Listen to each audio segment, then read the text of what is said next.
Welcome to the third episode of the Splitfire podcast. We're now into Return of the Jedi territory. So episode 3, not as good as the second one, arguably. Whoa! It's a bit unnecessary, isn't it? Can I wait to do my intro before you barge in? No, that's not how this works, Mark. Right. Got an untamed guest this week. Before I introduce him, thank you to everyone who watched the last one. That has shot up to the, I don't know what we're on now, 35 views in a day. So thank you very much to everyone who's listened to my incessant pestering for them to watch, subscribe to this, to OnlyFans and everything else. Don't forget to participate upon. Yeah, that's correct. Be on my podcast. You've got to do it. All right. Please, I've got no one else. I've had people breaking down the doors to want to be on this podcast. But in an attempt to increase viewership and also increase the amount of cash and jewels that YouTube and Games Workshop are going to send to me, because obviously they are, I was researching stuff, and it turns out that unboxing videos are extremely high in viewer count. So I am going to unbox this right here. So here I see what you did there. I see what you did.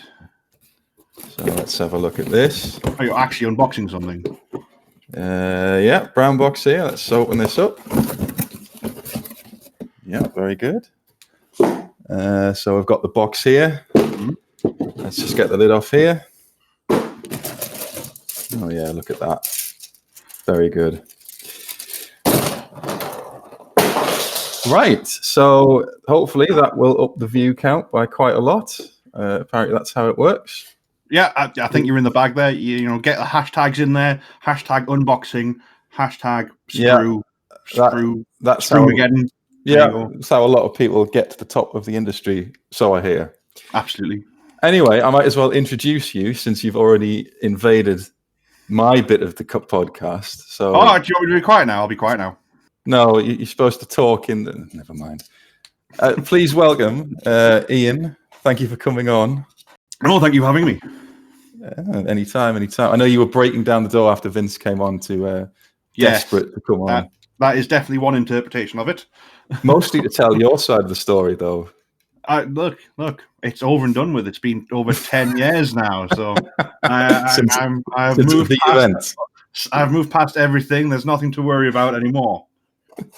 So on that topic, you did used to work for Games Workshop for a time, didn't you? I did indeed. I was young and foolish and worked for about 5-6 years. I think what everyone would like to know is what is Jervis Johnson really like?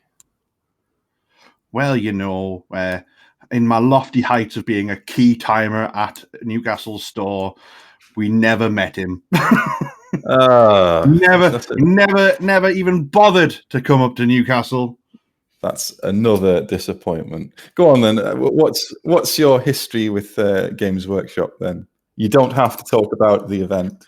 The event. Good, because it's not going to happen. So, much like a lot of people, you know, you get introduced to the hobby when you're about like 12, 13, you know, that sort of age. And once again, went into one of the workshops in Metro Centre, I believe, and ended up picking up one of the free catalogs that they used to give out. And it was like, this is the world of the hobby. And I was like, oh, this is cool. And then from then onwards, I picked I think it was a Space Marine bike, one of the first models that I picked up and painted up. Being a child at the time, I was interested in a lot of different things. One of them being Mortal Kombat. I painted them up like Sub-Zero, so like lots of black armor and blue bits, and obviously not knowing anything about that as well. I had like Humbrol paints as well, so it was the enamels and it was a mess. It was an awful mess. I remember people using Humbrol paint for. It doesn't seem to work properly. Well, this was the thing. That was the only thing at the time, because everyone who ever did like models and things like that was Humbrol. So you used to go to BTs and you used to get like the you used to go to BTs and you used to get the model planes and the model and things like that. And it just saying that, I'm still using the same glue that BTs used to sell, the poly cement. Is that the blue one with the yellow lid with the needle? Yes. Yes, I'm still using that. Well, that's still 20 good years stuff. on. That's still good stuff. Precision. Yeah. So where did it take you from your first biker? Where did that lead? Oh, well, again, it was one of those things where, what was it?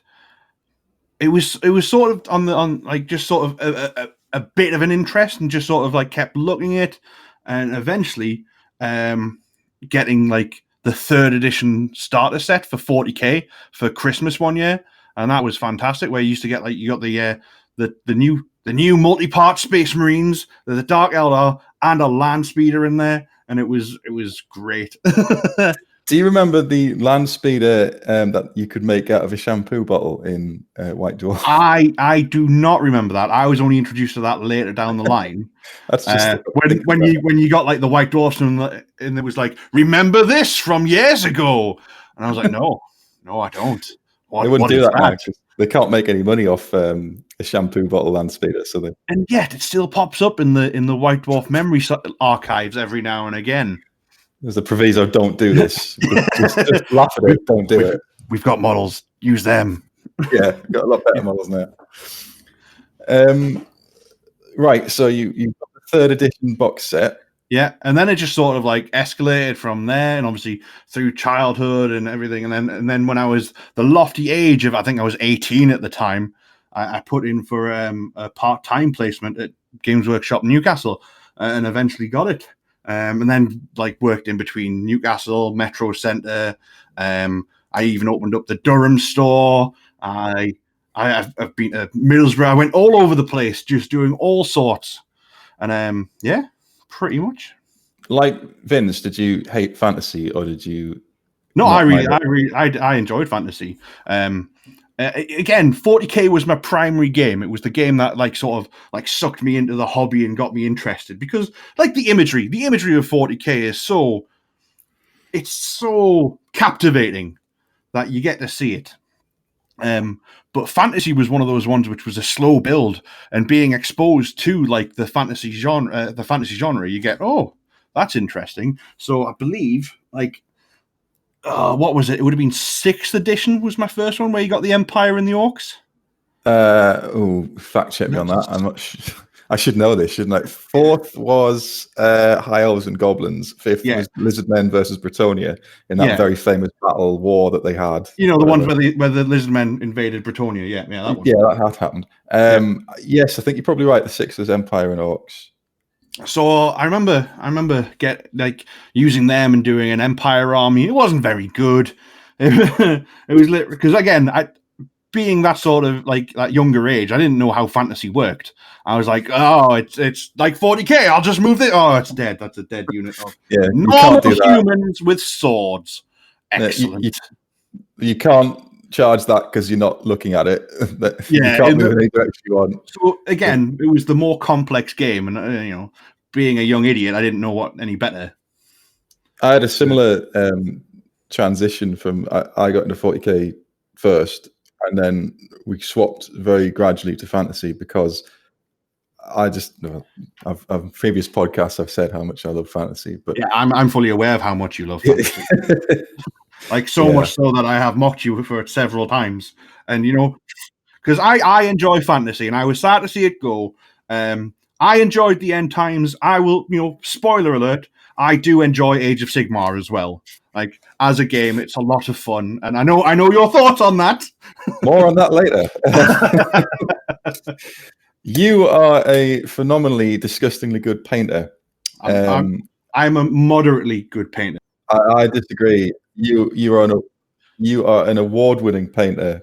I've won a couple of awards for painting, but again, it always feels like it's there you go, you won, well done. And I was like, oh, and it feels weird. It's that imposter syndrome, isn't it? It's like okay, thank you.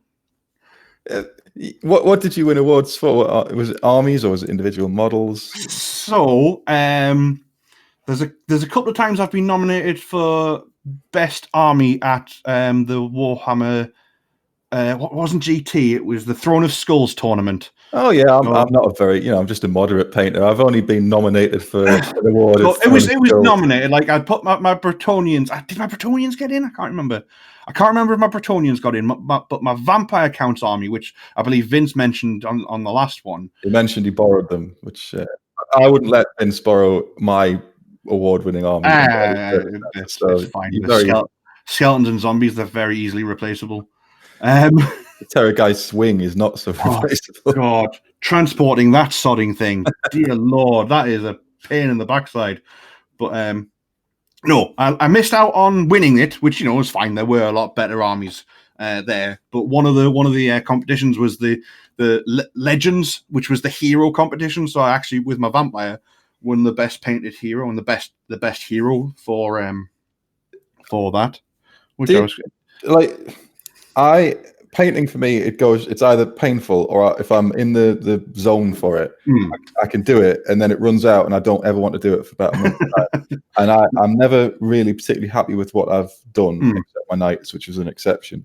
And I know it must take practice to get better, but did you just have a natural affinity for it, or did it just something that you worked on, or is it? I assume it's both. I assume you have to practice it. Again, talent is people. This is the thing. People who go, I hate people who are talented. I will put my hand up. I am one of those people who say that. I hate people who are talented. They need their fingers breaking. However, talent is just practice. A lot of practice and doing things you're not comfortable with, doing things that I like that technique. I might try that. Oh, it hasn't gone well, but next time you do better. It's increments, and the way you improve over time is by doing. It's all very well. That's how I improve anyway. I know there's some people who will read something and go, right, I understand the mechanics of that. I will do it this way this time. But I improve by doing. So I have to say, since they started doing painting videos, that's helped me a lot, because when you try to describe, just paint the creases, highlight the creases. Like, what does that mean? Leave the crevasse in the middle, but paint. What does that mean? We've got to see it. Like when you put it like that, it's very difficult. Like for me, I knew exactly what that meant. Yeah. I know what you're doing. But again, I remember when they started bringing out all the videos with Duncan and doing all the different techniques, and I was like, well, he's not answering my calls still. So you know what? He's just probably got that thing with the cocaine again, hasn't he? It's a long process to deal with, and you know that. That's what his solicitors have said. I'm never going to live that down. No, absolutely. You have a is it an Instagram account that you can plug that if you like? I will plug and shill that Instagram account. I haven't updated it recently, mainly because I haven't done very much recently. But again, I'll go into that later in my list. So, but it is at Praetorian130.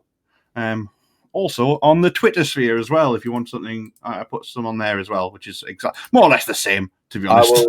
I'll put a link in the box for this. If you want to.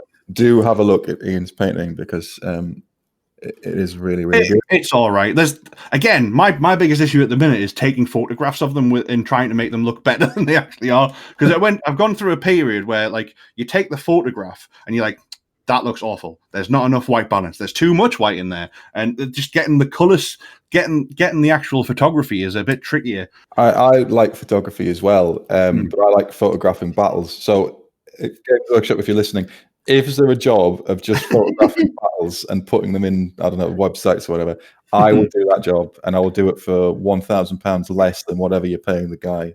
That's impressive, because no doubt they're not getting paid very much at all for that. No, this isn't a binding agreement. We'll talk. Okay, it's up for negotiation. Yeah, call me.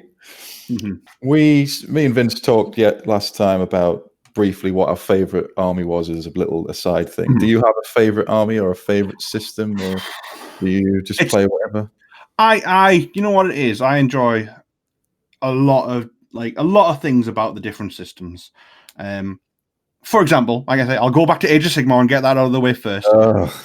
I enjoy the openness of that. I enjoy the sandbox aspect of that. You go, oh, I can do this in this setting. That'd be really cool. So, for example, I am working on my steampunk armored yes, walker. I have written that down to talk about. Running off when I said I liked the Steam Tank last week. You have is this on your Twitter? It's on Twitter, Instagram. I've posted it more or less everywhere because I'm very, very pleased with how it's turned out. Describe that project because it's really good as well. So basically, and this is something, like I say, because of the way Age of Sigmar works, is you can go to the extremes with it and go with a bit more creativity and do things. So basically, I wanted, and it's you see it all before. I've been inspired by things I've seen on Twitter and Instagram myself, but I wanted something a bit more uniform. So I've taken armature legs and just put the steam tank on top of it to make a sort of walking steampunk walker, effectively, with the steam tank. I've just currently worked on some Hellblasters using but instead of the wheels, I've put on pennant engine legs. So it's keeping that theme throughout. So if you ever thought, how would my steam tank get up rocky ground or a big step? You've put legs on them. So yeah, pretty much. Like, what would a steam tank be with legs? 40k wise, I have always been a big fan of Space Marines. Like, it's just they are the iconic Warhammer 40,000 image. Which chapter? Come on, spill it. Well, I say there are two chapters which are very special to my heart. First one is Black Templars, because the Black Templars, like I say, I got the third edition army set when I was a young'un. I had a massive Black Templar army, which I worked up. I was obsessed with converting different Emperor's champions and just, different versions of the same model. And I was like, this is class. This is so good, because like each individual hero. And then the other ones, the Imperial Fists, because they were they're related, aren't they? They are, yes. So, like, the Black Templars are a successor chapter of the Imperial Fists. But the Imperial Fists, going back to the Imperial Fists, I got inspired by them because they were there at the Siege of Terror, and that was obviously one of the one of the biggest events in the entire Warhammer 40,000 history. I think obviously Dawn doesn't get nearly or any credit for what he did. Everyone thinks Guilliman is the big hero, and Dawn had to organize the Defense of Terror, and I know he's by himself, by the way. There's a great scene in Flight of the Eisenstein, if you've read it, where yes, I have. Is it Garrow? Garrow essentially tells Dawn to go fuck himself, which is but Dawn's like, and then backhands him and breaks his jaw, and then goes, maybe I should listen to him. Yeah. I like that scene, but yeah, Dawn doesn't. All right, Dawn is a fantastic character. And I don't know if you've read any of the Solar War stuff yet, but one of the latest ones, Saturnine, is a fantastic book, and there's just so many cool bits with Rogal Dawn in there, especially towards the end. In Sigismund, the first Marshal of the Black Templars, as well, is fantastic. I'm not spoiling anything, but there's a bit where they confront Fulgrim, and it is absolutely fantastic. I haven't read it, but I will get round to it. I used to have it all on. Well, I used to listen to them on audio tape. But the Black Templars, they are not Codex compliant. Is that correct? That is. Well, basically, exempts them from the Codex or something like that. Yeah. So when Rupert Guilliman came in, was like, right, everyone's got to do with these codexes now. Everyone, this is the way we fight. We're splitting it up. And obviously, a lot of the legions didn't want to do that, and it was eventually one of those things where, to prevent any more further war, the legions and the Primarchs who were like, actually, no, we should probably listen to him. And Rogal Dawn was one of those. He said, right, no, hands up, fair enough. We don't want any more civil war. We've had enough. I'll have my Imperial Fist as a chapter. I'll send another chapter with the Crimson Fists. Absolutely right. Everyone else go on a crusade very quickly. Go, go, go, go, go. And basically, they were like, no, they're a crusade.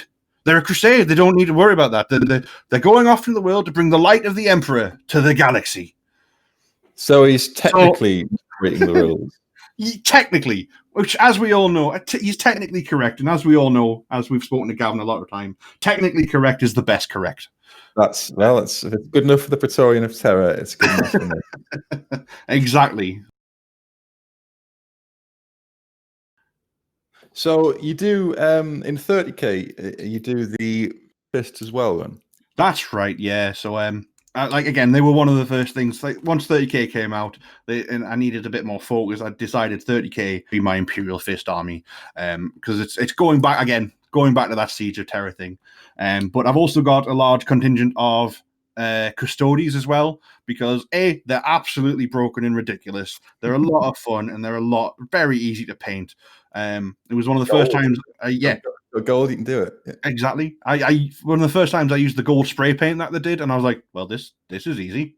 This is okay.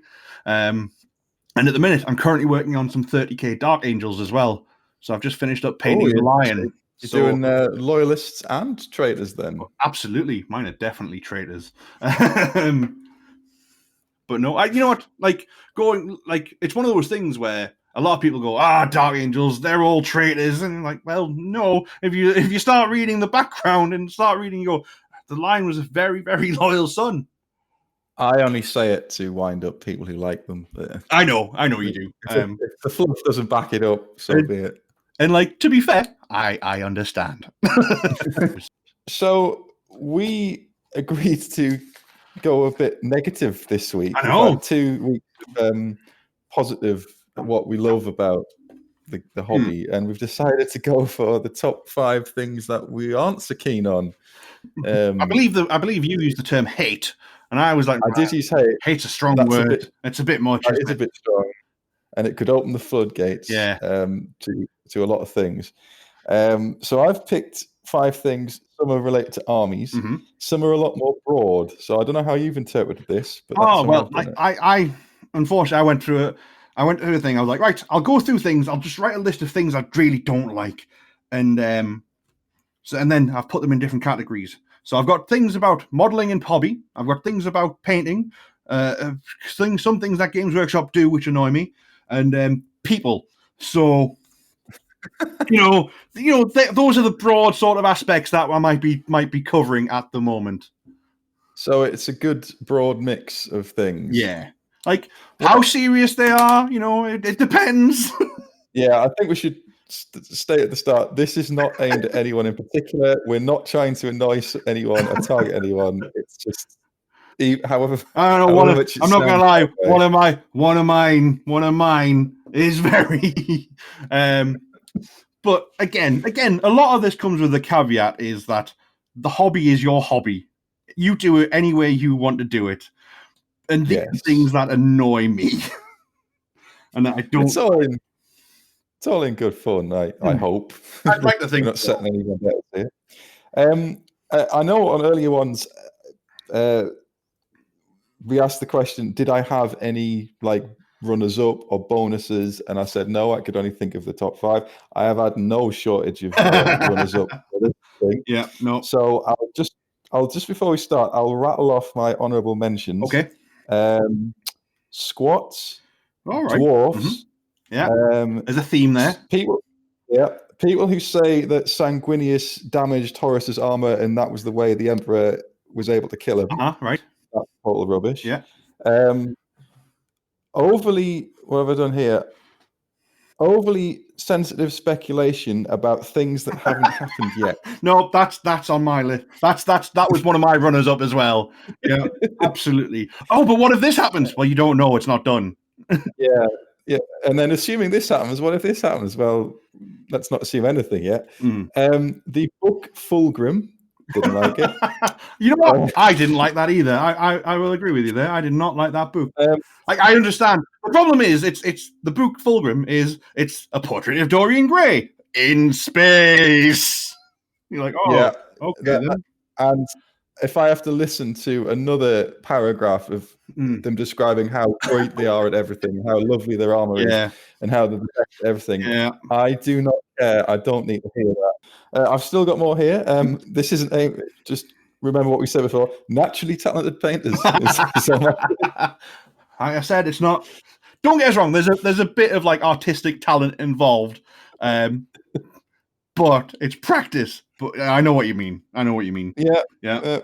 And And that, yeah, I ran out of space there. So did you have any special honourable mentions? Oh, one of my favorite, overused memes. I fucking cannot stand overused memes. The Sigmarines. Yes, we all know. Very good. Chef Cora Krieg and a shovel. Oh, piss off. Yeah, well done. It's been overdone, I think. Yeah, Memes. yeah. The original one's great. Yeah. That initial moment where you go, oh yeah, that's quite funny. Right, very good, very good. And then it just gets beaten down and like, oh, it's this again. Any other honourable mentions? I've written another one here, but I can't read my own writing. No, same. Hold on. I'm looking at these, going, which ones could these be classed as honourable mentions? Which ones do I want to go into more depth with these? That's all right. We'll leave it there. We'll go on to the first one. So, do you want to start, or shall I? I can start. So, this is one of my hobby and modelling ones, which I cannot stand. Clear acrylic bases on models. Nah, just does nothing for me. I totally get it. You want to see you want it to match with every table you ever fight on, and every battle that you want to do.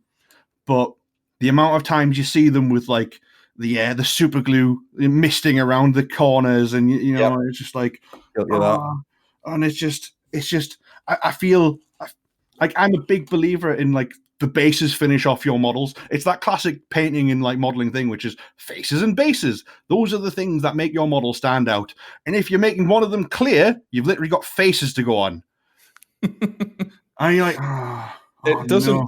If you've got an army based in one particular pattern, like desert, whatever, and then there is this clump of, it's usually flyers with the clear bases.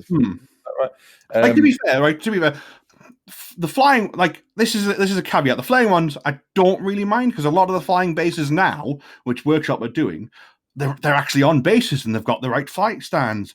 I'm talking about like the third party clear ones that they put on their normal infantry. I don't think I don't know if you're aware of these, but no, I was thinking of the actual. So people actually put clear bases on there.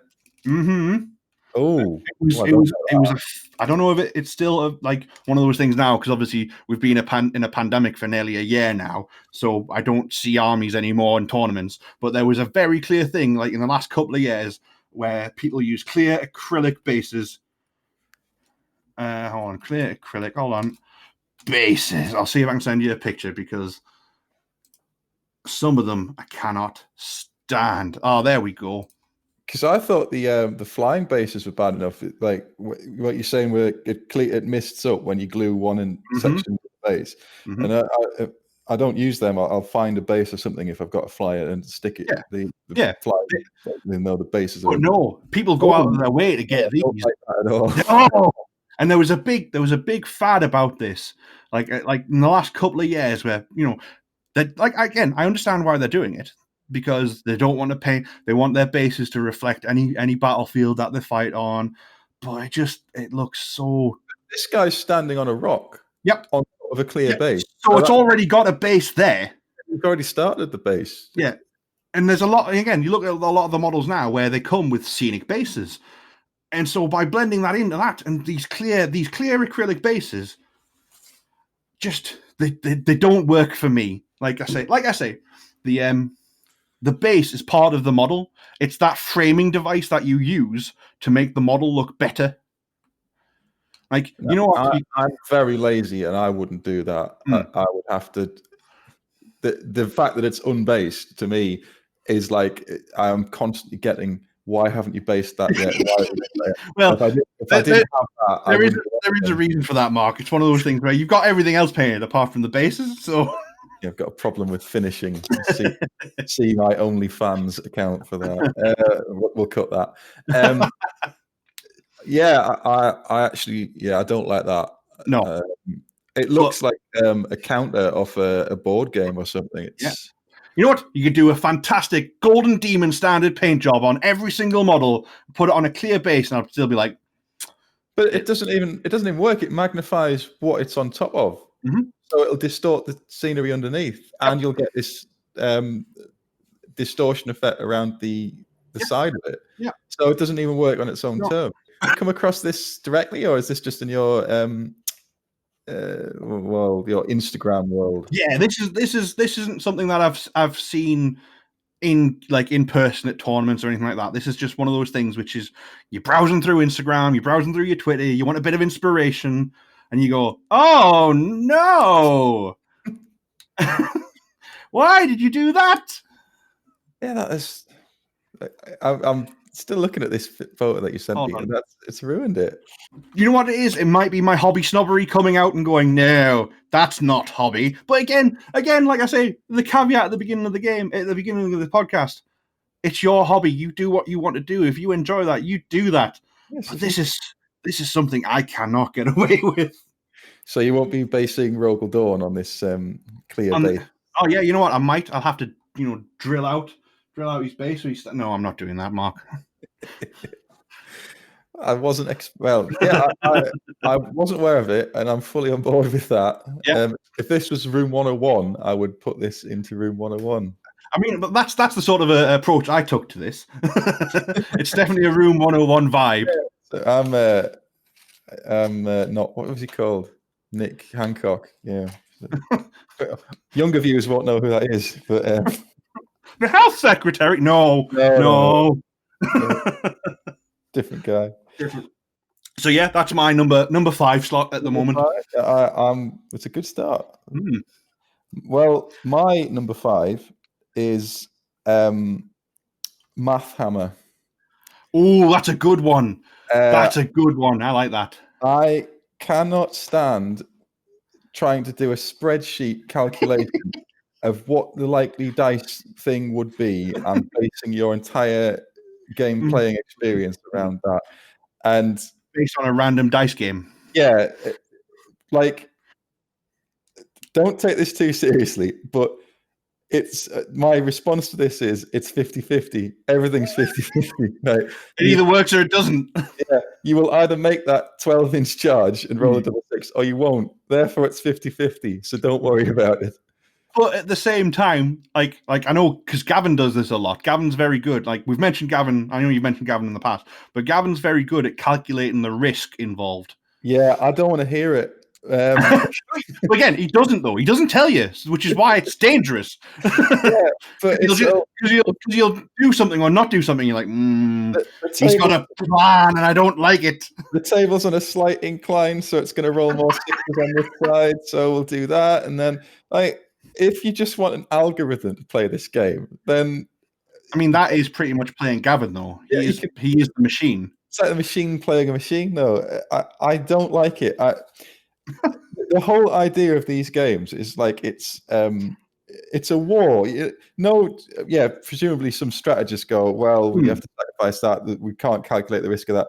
But they're sort of generalities. A dice is a very specific 1 in 6 usually chance, and you can calculate things like that. That's not something these characters would have access to. They can roughly say that that's a long bomb charge, so if we go all in on that and we get it, we're going to win. If we don't, we're in serious trouble. They're not going to go, I'll just calculate the percentage of what the likelihood is that we make that roll. It's looking at the game from a mathematical point of view or a cinematic point of view. Yeah, exactly. And I'm not having a go at Gavin before he writes in. But the view. I would like to yeah, before Terry Wogan comes after me. But yeah, I don't understand that system of playing. This, and I've seen it with a lot of people, especially like when you do your tournaments and things like that. People will take the least risky option, and you do that in board games. And to be fair, if you go into a tournament, you're there to win. So it's a tool you can use, but just bear in mind that Math Hammer is morally equivalent to the 50 White Lion Horde Lariel Banner of the World Dragon. It depends. It depends if you come across hammers or not, though, isn't it? So, not later on, I imagine.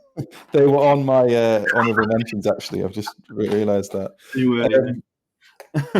So Math Hammer, I don't think it detracts from my enjoyment of the game, and I won't do it, and I don't have the mathematical ability to do it, and it doesn't fit the way I play the game. Well, I'm not saying it's instinctive or you just roughly you get the gist of what the risk you're going to take. Shall I make that charge or not? Yes, I need a 10, but it's worth it. We'll go for it. Not the computer says that charge is unlikely to happen, so I won't do it. But this is that thing, isn't it? It's that instinct. Like I think you're the same as me when you play a game. You've got to have a bit of intuition and a bit of instinct to go. Yes. No, I like if I don't do this, I'm going to lose this, or if I do this will work out really, really well for me.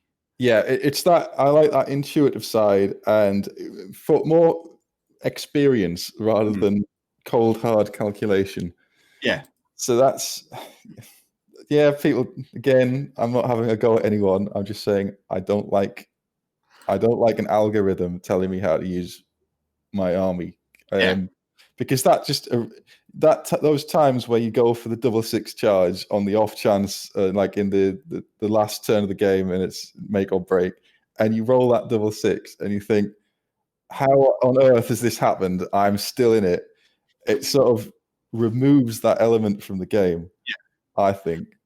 And again, this is going back. I think this is something that Vince said. Like Vince is again one of those intuition players where he throws it in, he'll go do this, and he'll go do that. I mean, I'm reminded of a game of Flames of War that we played.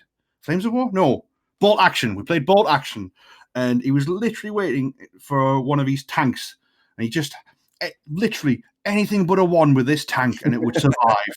And of course, he rolled a 1. And I swear to God, the scream, the noise that came out of his mouth there was one of the most amazing sounds I've ever heard. It was hilarious. That's the thing. That's another reason why Math Hammer doesn't work, because dice have memory, and you can dice do their own thing. If you say anything but a 1, which is a 5 in 6 chance that whatever you're going to do is going to work. Anything it immediately reverses. It's now determined. It totally overrules it and guarantees that 1. And they have memory, and you can roll the 6s out of dice. That's a fact. That's just something that could happen. You need to replace your dice regularly, otherwise you won't get any more 6s. So what are your rituals that you do then? Well, I don't have any input. My ritual is I have a set color or a set of dice for each army. Yeah. So I can't use different armies' dice for the army they're not allocated to, or they'll betray me. Yeah. So I have teal dice for my high elves because their trim is in teal. I have gold dice for my admech, and if I use them interchangeably, they just totally betray me. And you can't touch if you touch the dice, like other people's dice, touching other people's dice. Yeah, you can't touch other people's dice. That will infect them with bad luck. You then have to salt them. And I've been dice. I'm sure I've been dice before. I remember. I do have a backup dice. So I was at what tournament? I was at a tournament in Sunderland, a fantasy tournament. And my dice, when I was using blue dice for the high elves, they were rolling pathetically. So I had to retire them and get rid of them, never use them again. And that's when I brought in the teal dice, and that's they've stuck ever since. I know this is all nonsense, but it's all 100% true, and it's 100% works. It's fine. I am my first incarnation of my Bretonian army, because I've done multiple Bretonian armies over the year, because I like heavy armor and I like heavy cavalry. I think it's great. But my first incarnation, it was red and it was a blue army, and I was like, yeah, this is cool. And I got some dice, and I swear to God, these were the worst dice I've ever used in my entire life. They were the cursed dice of Musalon. Like I left them in the shop. I was like, no. Do you have any rituals? Like people do dice shrines and. I know it sounds ridiculous, but I keep one hostage. Like I get my dice out. I get my dice out. I put one of them back, keep it hostage to one side, so that the other dice know to behave. I've heard of people they won't roll them unless they're showing 6s, so they have to turn them to 6 before they'll pick them up and roll them because it's really unlucky. Yeah, it's no, that's the only one I would ever consider a ritual, but I have launched dice across the room before because they were so bad. I was just like, Yeah. stop doing this. Absolutely. This is awful. It's fact. It is. They will betray you. You can roll the sixes out of them, and you've got to get rid of them, and and you can't use another army's dice because then you've ruined two armies. That Exactly. you're never going to win with two armies, and it just makes it worse. So, yeah. Speaking of dice, I'll move on to my number 4 if you don't mind.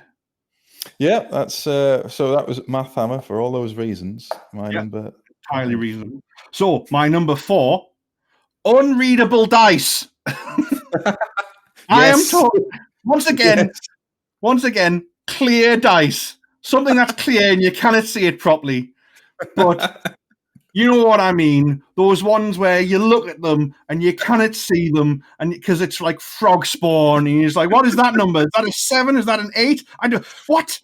And you'll find this with people who roll really quickly as well. And like, oh no, that's 500. And you're like, whoa, hold on a second. 26 with my clear dice.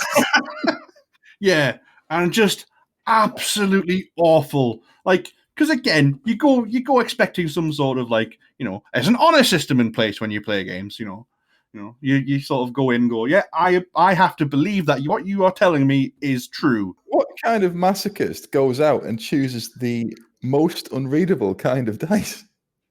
And again, there's no reasoning behind it as well. That's the problem. You look at it and go, oh yes, that fits my army. Which army? Ghosts. Yeah, ghosts. Oh. But again, I've got a ghost army. I don't use clear dice. Well, I'm not defending this. I fully agree. And it's not just clear dice. I bought the night. I'm going to add this. I know where you're going with this. I totally agree with you. Dice with icons on the 6 and the 1. See, what's that about? I don't mind that one as much, especially with the ones that Workshop's done recently, where skull is clearly a 1 because the 1 is bad. Because I've got the Custody dice and I really like them, but again, a skull is a 1, so you can easily tell it's bad, and the icon is a 6, so you can easily tell it's good. Well, I bought the knight dice, and the skull is bad, and the knight's helmet is good. So, which looks at a distance quite similar. Yeah, I mean, like the good thing about the Custody dice is it's a very clear, like, Custody symbol. It's not a head and another head. And speaking of unreadable, it's not pips. It's like fleur-de-lis coming off the side, which you can't easily. You don't recognize and say that's definitely 5. You've got to count each little bar. I used them for about 5 minutes. That I couldn't read them. Your opponent, it's not fair to the opponent; they can't read them. So I am abandoning these. I use them now for wounds, objective placement, and measuring out the battlefield before we start. They're entirely inert dice. They're not to be used for rolling. They're just place markers. Well, I did the same thing because you may have noticed I started a night army this year as well, with the intention of getting it finished. And I was like, when I was ordering some stuff, I was like, the limited edition night dice are on order. I'll pick some of them. I'll pick some of them up because they're really nice. And then I got them and I tried them and I was like, what is this? I cannot read these at all. I'm only glad I didn't buy 2 sets because I was thinking I'm going to need a lot for Avenger Gatling cannons and stuff. And then, no, they're totally unreadable. Absolutely. Although not to be confused with fun dice, the squig dice they released are fantastic. Yes, very good. And obviously not to be taken seriously. Exactly. Like, again, they were fun dice, and I totally don't mind that at all. They'd probably say that's what the night dice are for, but well, it's not clear, is it? That they look genuine. Yeah, I mean, they look like dice. They look like a tool to use for dice. Squig dice look like squigs. But even for wound counters, you should be able to see exactly what counters your opponent's using, and if you can't see it, or it takes you more than a glance to check what the value of the dice is, I think scrap it and get another one. Absolutely. And especially when you're trying to play the game quickly as well. For a lot of the times in the tournament scene, you've only got a specific amount of time to get a game in. Yes. You can't spend an entire afternoon playing one game. If You've you're, got like if 2 you're hours to play a game. having to submit your rolls to an audit because of the things on it. But again, going the other way, not clear dice and not different looking pips, but the colours which are so obnoxious you can't look at them. They do a lot of like on dice shops, like they're like two colors blended and they sort of swirl, and then if that goes through the pips, then you can't. It doesn't. You can't make out the. I'm getting myself angry at just describing it. Yep. Nope. I totally know what you mean there as well. But that's my number 4, unreadable dice. Unreadable dice. I think that's two strong. Strong contenders. Choices there.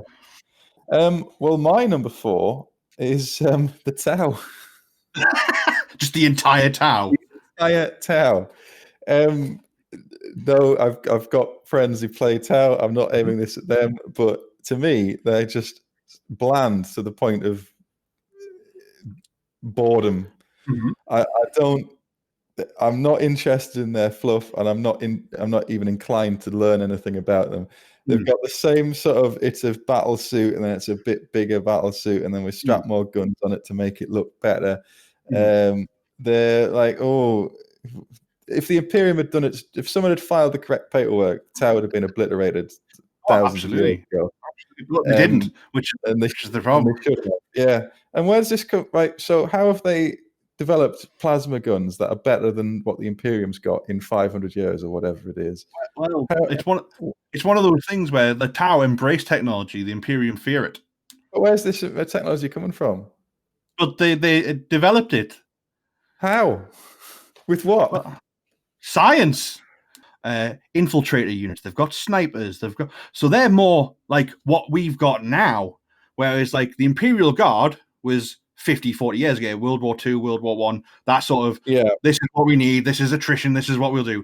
And don't get me wrong, in Imperial Guard, you've got the different specialist regiments, you've got your ghosts, which are your infiltrators, you've got your mass infantry, like your Death Corps Krieg, your Valhallans, you've got your armored mechanized lists, like your Armageddon Steel Legion.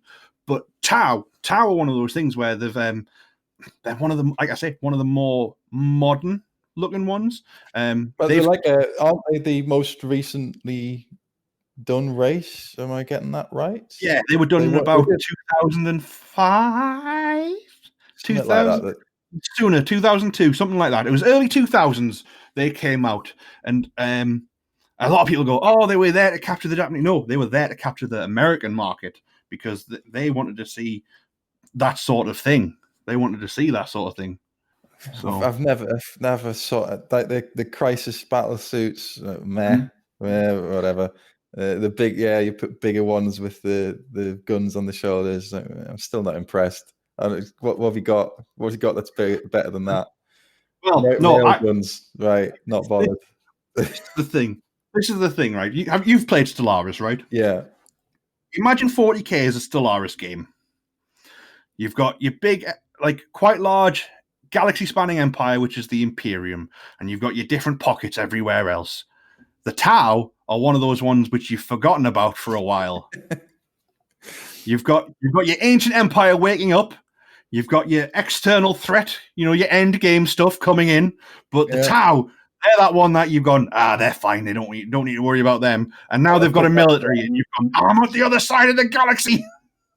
But how do they get? Why did they get through? I know this is because I haven't read it, therefore I don't know the answer. But I'm still going to go on my rant. How do they travel? They can't use the warp. They did it once, and it went terribly, terribly wrong. Right. I think the latest thing is, I think this is in the stuff from 9th and 8th, is that they opened up like a fifth phase expansion, which introduced warp travel to get over to another side of the galaxy. So they got there, going through the warp. It went terribly, terribly wrong. All those Tau are now scarred for life, and you've got some proper PTSD Tau stuck in the Imperium Nihilus, which is the dark side of the Imperium after the great Scar No, it's one of those ones where the Tau, like I say, they're slowly expanding because the Imperium hasn't dealt with them. But if they just allocated, I don't know, 1% of the sector stuff to go and clear them out. Why haven't they done that? Do that now, Imperium. Up until recently, the Imperium didn't adapt. If you think about it, they were stuck in their ways. They're stuck. The Mechanicum had to do their rites of every single initiation before doing anything, before inventing anything new, before STCs were discovered. The Tau just went, we need a new gun to kill that thing. What's its weaknesses? Oh, we can do that. Put it into production. So it's all about, it's like I say, going back to the Solaris thing. This is that empire that's researched and developed in a very small amount of time to become. I'm still not bothered. Yeah. I just don't like any one other of the factions, Xenos or Imperium or Chaos, any of them I'm at least partially interested in or will read something about them. For some reason, Tau is just a big load of cotton wool. It's just like, well, it's nothing. That's just a personal thing. I know people enjoy it, and I've played some really good players who love the Tau, and I don't mind fighting them. But I'm not saying I'll never play a Tau army. I'm just saying I don't. Not for you. Oh no, I get it. I don't get it. I don't understand it. I mean, there's that story we keep telling, like me and that we keep telling about the communal Tau army that we had. Yes. Like, one of my mates had a Tau army. I got it off him. I tried painting it up and did a couple of things. I was like, no, I don't like this. Gave it to Gavin because Gavin wanted to try a Tau army, and then it got given to someone else. It might have been given to David. I can't remember, but it ended up going from one person to another to another.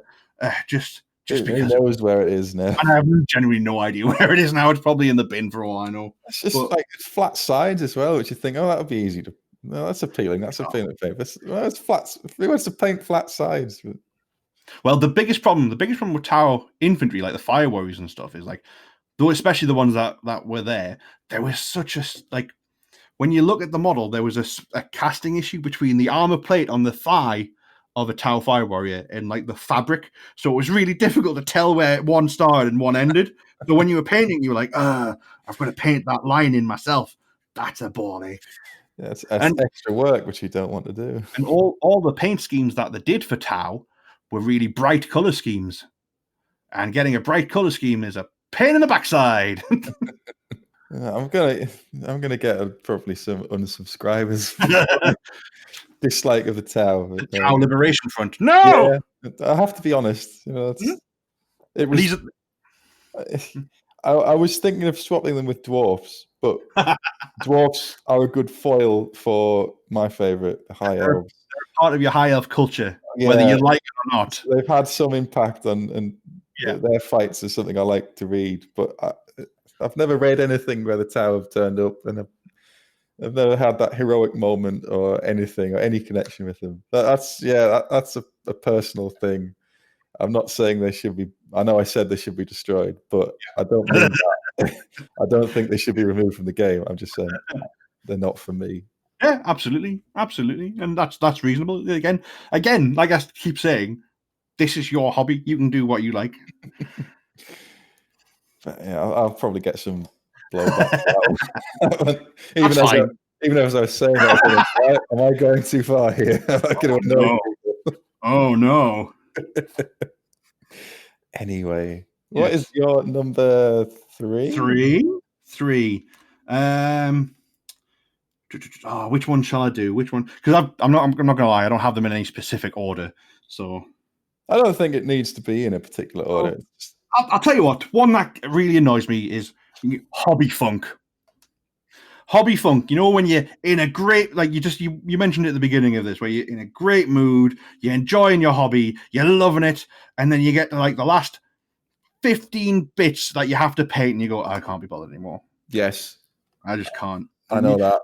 You then vegetate on the sofa for 3 months, going, I don't care about this anymore. What do I do? I hate this. And literally, all you have to do is sit down and paint a bit of armor, and you're like, it's so much effort. I don't know if it's the same for you, but I find if I'm painting something, And I'm thinking, oh, this is starting to look really good. I'm really pleased with this. I only need to do this last thing, and then like that, inspiration gone, and I just sit around going, I have to get the paints out, and I have to look at the brush, and I have to mix it, and I've got to base these models. Oh. I'll just sit down. I'll do it tomorrow. I'll do it the day after tomorrow. Yeah, and you never do. And it's been 3-4 weeks by the time you actually look at them again. And the next time you look at them and go, oh, that's a lot more than I remembered needing to do.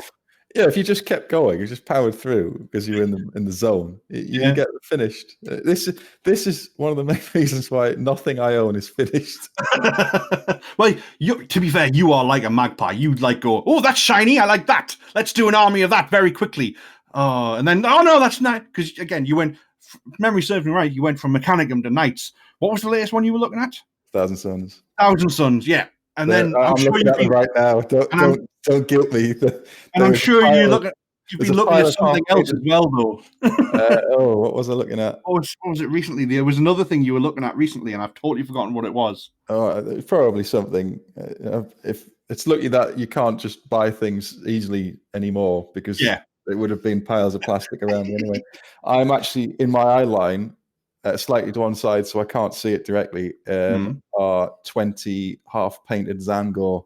Oh, so I moved them from my main desk to the other table to make them go away, but they're still there. Do you do the trick where you leave them out all the time, so you're guilted yourself? And then when you come back to them, there's a layer of dust on them, and you're like, I'm now going to clean the dust off them before I do anything. That also doesn't work. I just move them to one side. But then you move them one side and realize there's loads of little circles where the models were because the dust's now on the table. Oh, right. Might have to do something about that. Yeah, that's exactly. They've migrated. So they were on the desk, and now they're on my kitchen table.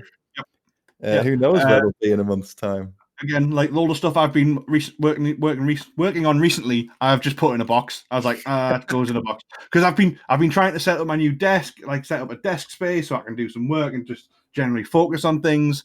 And I was just like, I've just put it in a box. Then how long does it strike you down for?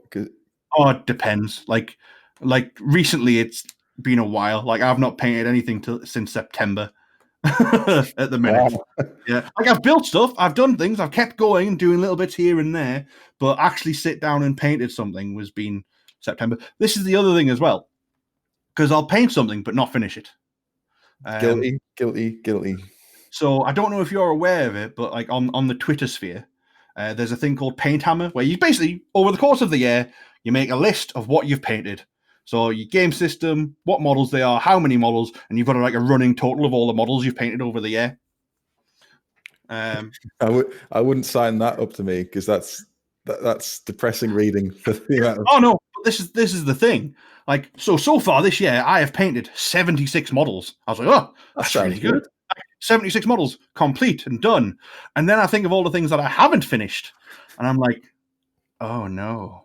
So for example, I haven't, like, I got really into the Indomitus stuff, all the new 40k stuff, absolutely fantastic. I ordered 2 of those sodding boxes. I have painted half of one. And that's half the Necrons and half the Space Marines in it. I haven't even painted a full half of one of the forces in there. So we're down to a quarter, in fact, then. No, it's a half. Oh, it's a quarter of the space. It's one quarter of the Space Marines and one quarter of the Necrons. Oh, I see. Right. Okay. What makes a half altogether? But like I've got that Knight Army which I haven't finished. Like I've got to paint all the guns. I've got to base them, and I look at them and I go, that's a lot of effort. As we were alluding to earlier, I am the same with basing. Like my Knights are a case in point. The Knights took maybe, I don't know, 5 days each to do overall, and it was fine. It was blasted through it, no problem. Enjoyed it. When it comes to applying PVA glue to a section of plastic and putting it in some gravel, some sand, apparently that is where my limit is reached, and I just can't do it anymore. And I don't understand, because that is literally that's the finishing off bit. Yeah, you just go, all right, I'll put some sand on this tonight, leave it to dry overnight. I'll put some paint on it tonight, I'll leave that overnight, and you can get it done. It's like if you've gone up a mountain and you're about, I don't know, 6 feet off the top, and you just stop, you go, oh my God, it's too much. Yes, and everyone's going, what do you mean? You only have to walk to the top. You could see it. You could literally do it tonight. You could do it now. It would take you 20 minutes. Nah, I'll do it tomorrow. I mean, I should probably get going now. Yeah, the PVA is not the correct consistency tonight, or I don't want to get the. I don't know where the gravel is. In our defence, when this pandemic lockdown, there's an outtake reel there. When this pandemic lockdown came in, this what came in? Whatever we're in, whenever lockdown came in. Yeah. I like a lot of people will say, oh, well, I'll get this painting done. I'll divide everything that I need to do. I'll have plenty of time. There'll be nothing else to do. I'll be great. I'll get so much painting done. I have done next to nothing. Yeah. And it doesn't work that way. Just having the time to do it has no. It's a negative influence. I've got all the time in the world to do it. So I don't need to do it now. Whereas if it's like you have got a tournament next week and all this grey plastic has to have some paint on it, or you're not getting the bonus points. Bloody hell, I can have to work. Absolutely. But there's nothing worse than having to paint something when you're not bothered to paint it, even if you've got that. Like, for example, when I was going on the 30K channel for the last, we did like a campaign over different times we went down. So we did 1,000 points, 1,500 points, 2,000 points, and I had 500 points left to paint for my Imperial Fists, and the deadline was getting closer and closer and closer. And I was like, there's only 6 models. I don't want to do this. I need to do this though. You need to get it done, otherwise. And I was like, no. And you've got to force yourself to do it, and it's one of the worst experiences because everything you do you hate. I was painting a Leviathan Dreadnought, and I was just like, get the metal done. That looks awful. Get the yellow done on the panels. That'll do. If you're forcing yourself, and I've had this with. When I redid the Phoenix Guard, and it's like I'm painting this trim, and I've got another 39 trim to do. Even though the action is just put the paint on the brush and move it down, and then move it along, and there's the trim. I have to do this 39 times. No, I'll do it 5 times, and I'll take a break. Yeah, I'll take a break. Like, right, so we started at 5 o'clock, and it's now 5:02, and you're already taking a break, and a break means 3 hours on Warhammer Total War or something. It's definitely. Well, I've got to make a cup of tea first. Yeah, I've got to get some biscuits. I'm out of biscuits. I'll just go to the shop very quickly. Some biscuits. And you come back and sit down, and 39 Phoenix Guards still staring at you. And you're like, oh God! I wonder what they look like in Total War. Oh, they're really nice. They're really cool. Yeah, they're fully painted in Total War. Let's have a look at. I'll get some inspiration for what they look like in Total War. But you're lying to yourself. But going back to what you're saying with the lockdown and the pandemic, I was exactly the same. I was like, get in, furlough life, get to do any hobby I like. I get to do it. The problem was, at that time, I had finished everything I needed to do.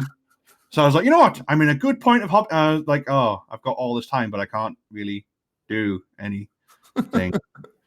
And then obviously they announced the new 40K stuff, and I was like, yay, it's back. And I was like, yay, hobby. And then I would have to go back to work. I was like, you son of a bitch. That hasn't aligned at all for you. No, well, I have now been made redundant, so I've got all the time in the world now. Yeah. Spend that lovely redundancy pay on a load of models that will never get painted. Yeah. Oh no, I've learned my lesson from that. Don't you worry. I don't get it for building. I could build all day, even though I don't like it that much. But I think because it's immediate, like you can see the results there. Yeah, in 30 minutes, you're pretty much done whatever it is, and there's a result. 30 minutes of painting white lions looks very much the same as if you hadn't bothered. Yeah. So you need the disconnect between actions and results. I think that's a problem for hobby. But again, and like with that, you've got every time you work on something a little bit, you don't see it. And then you finish it, and it's based, and it looks like a unit on the table. You go, oh, that was pretty good. Yeah, Well, there's and no. that's what happened with that Leviathan Dreadnought. I finished it. It looked great. I was like, I hated every second of painting that model.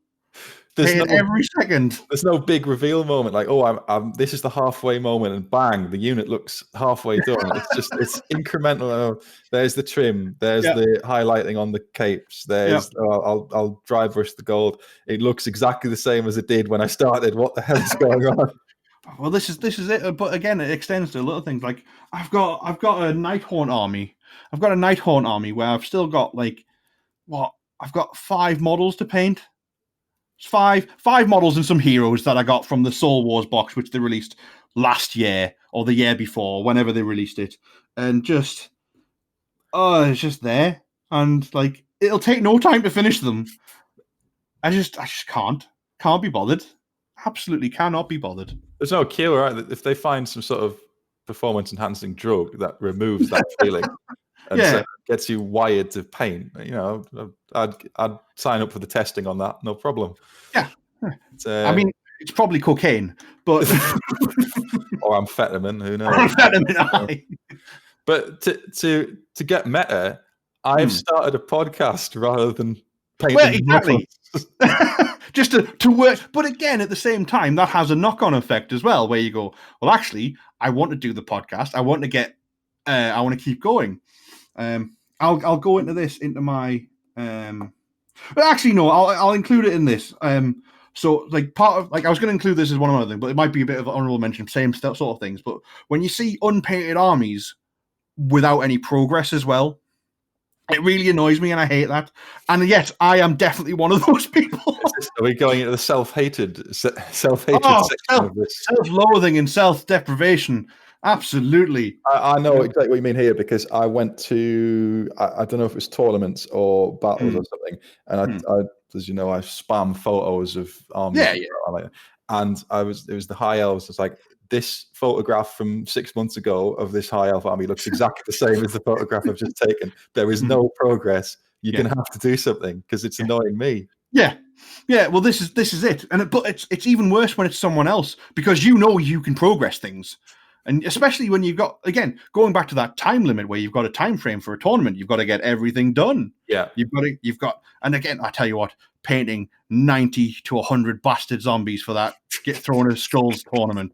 Dear God, I got them done. If I can get them done, everyone else can bastard and get them done. There's your inspiration.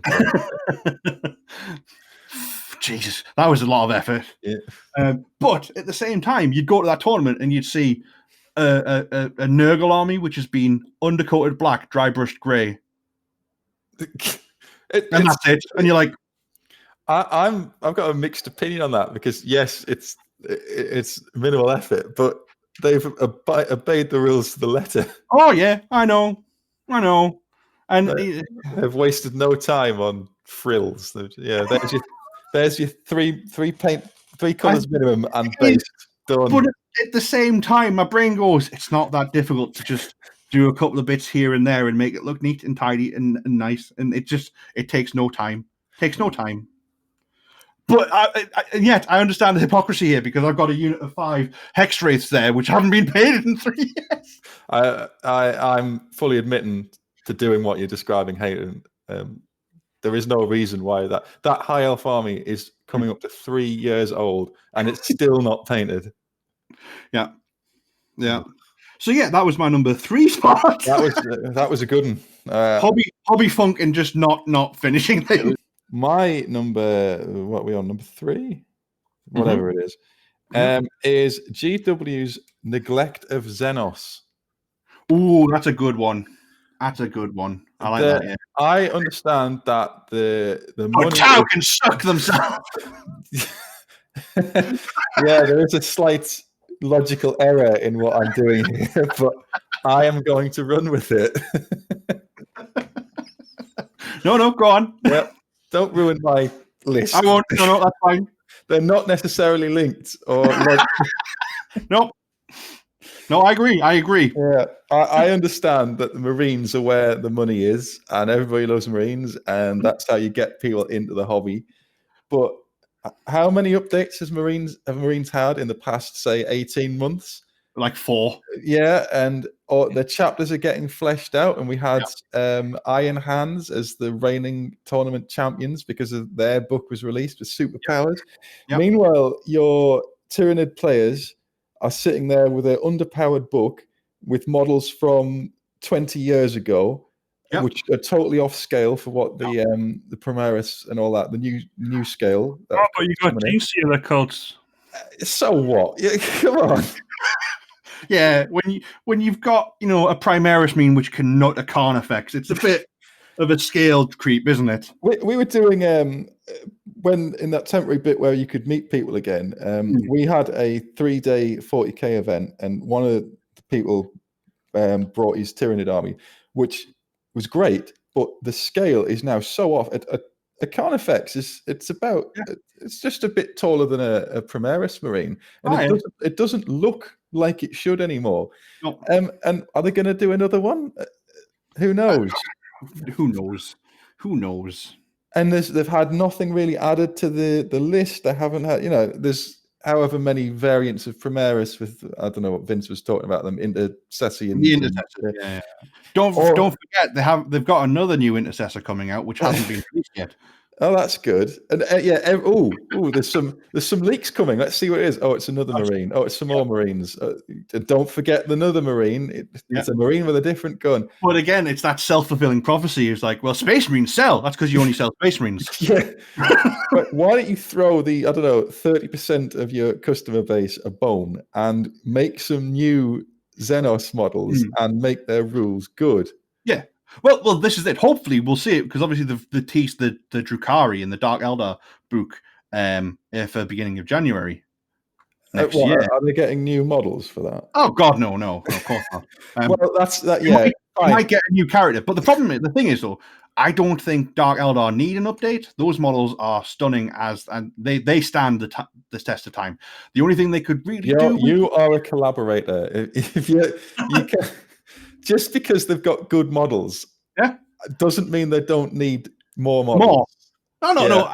Yeah, but there are parts where they could do with new models. So things like the Grotesque. There is one fine cast model, which is awful. Well, it's like Aspect Warriors until very recently were all fine cast. Yeah, and now fine cast is on my honorable mention list because to be fair, fine cast was on my honorable mention list as well. Because it's neither fine nor cast. No, it's horrible. And you're expecting people to, I want a really good unit of whatever it is. The Dire Avengers fine cast? No, Dire Avengers were plastic. They were the first ones to go plastic. Until recently, Howling Banshees were fine cast. Yeah. But again, you've still got all the other Aspect Warriors, which are fine cast. Yeah. So, I'm very excited about this. Now I've got to use the worst hobby material that they've ever come across. Everything's snapping off. The cast's got a massive line through it. The mold line's gone wrong.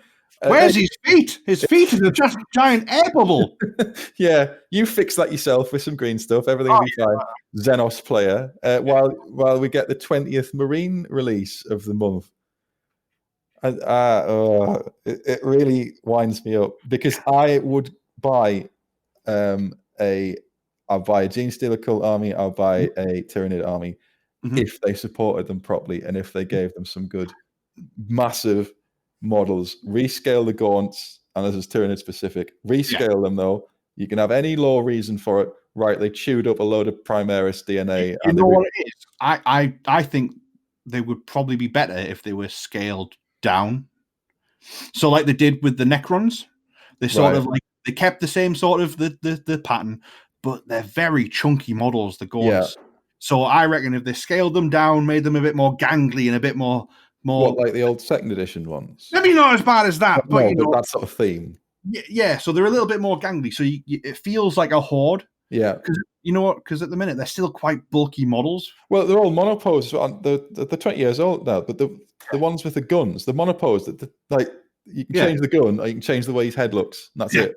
Yeah. Whereas we've got But what else are you going to do with that? Rearing up, the Hormagaunt model. A lot of them are so front heavy that they won't stand up without blue tack. They haven't fixed that. They haven't addressed that at all. No. They've made 50 new Space Marine releases. Oh yeah, but they sort of coming around with on the Necrons. The new Necron stuff is great. Yeah, and again, I have a feeling this is one of those things where they will be looking at that.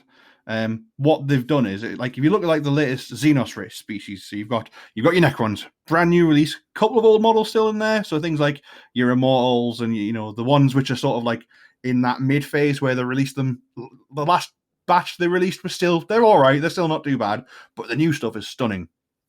You've got your Gene Stealer cults, which surprisingly are still getting supported. They released the Ridge Runner and the bikes, and recently as well. So they're still adding stuff to that to make the bikes are really good. The Mad Max shotgun wielding bikes. Absolutely. I like them. And you've got like the other things, like the big monstrous beastie things that they get. The super hybrids or whatever they're called. Yeah, I know what you mean. But yeah, so that's even more annoying because it proves they can do it. Yeah, but I have a feeling it's one of those things where they didn't know what direction to go down. Whereas, like, these Necrons are now, so I think they're going to strip it back down to basics and go, what feel does this army give to you? We need for Necrons, you want cosmic horror. You wanted technological cosmic horror, and looking at the artwork they released for them, looking at the new models, looking at like the little bits that they've added, like those bits of Blackstone on the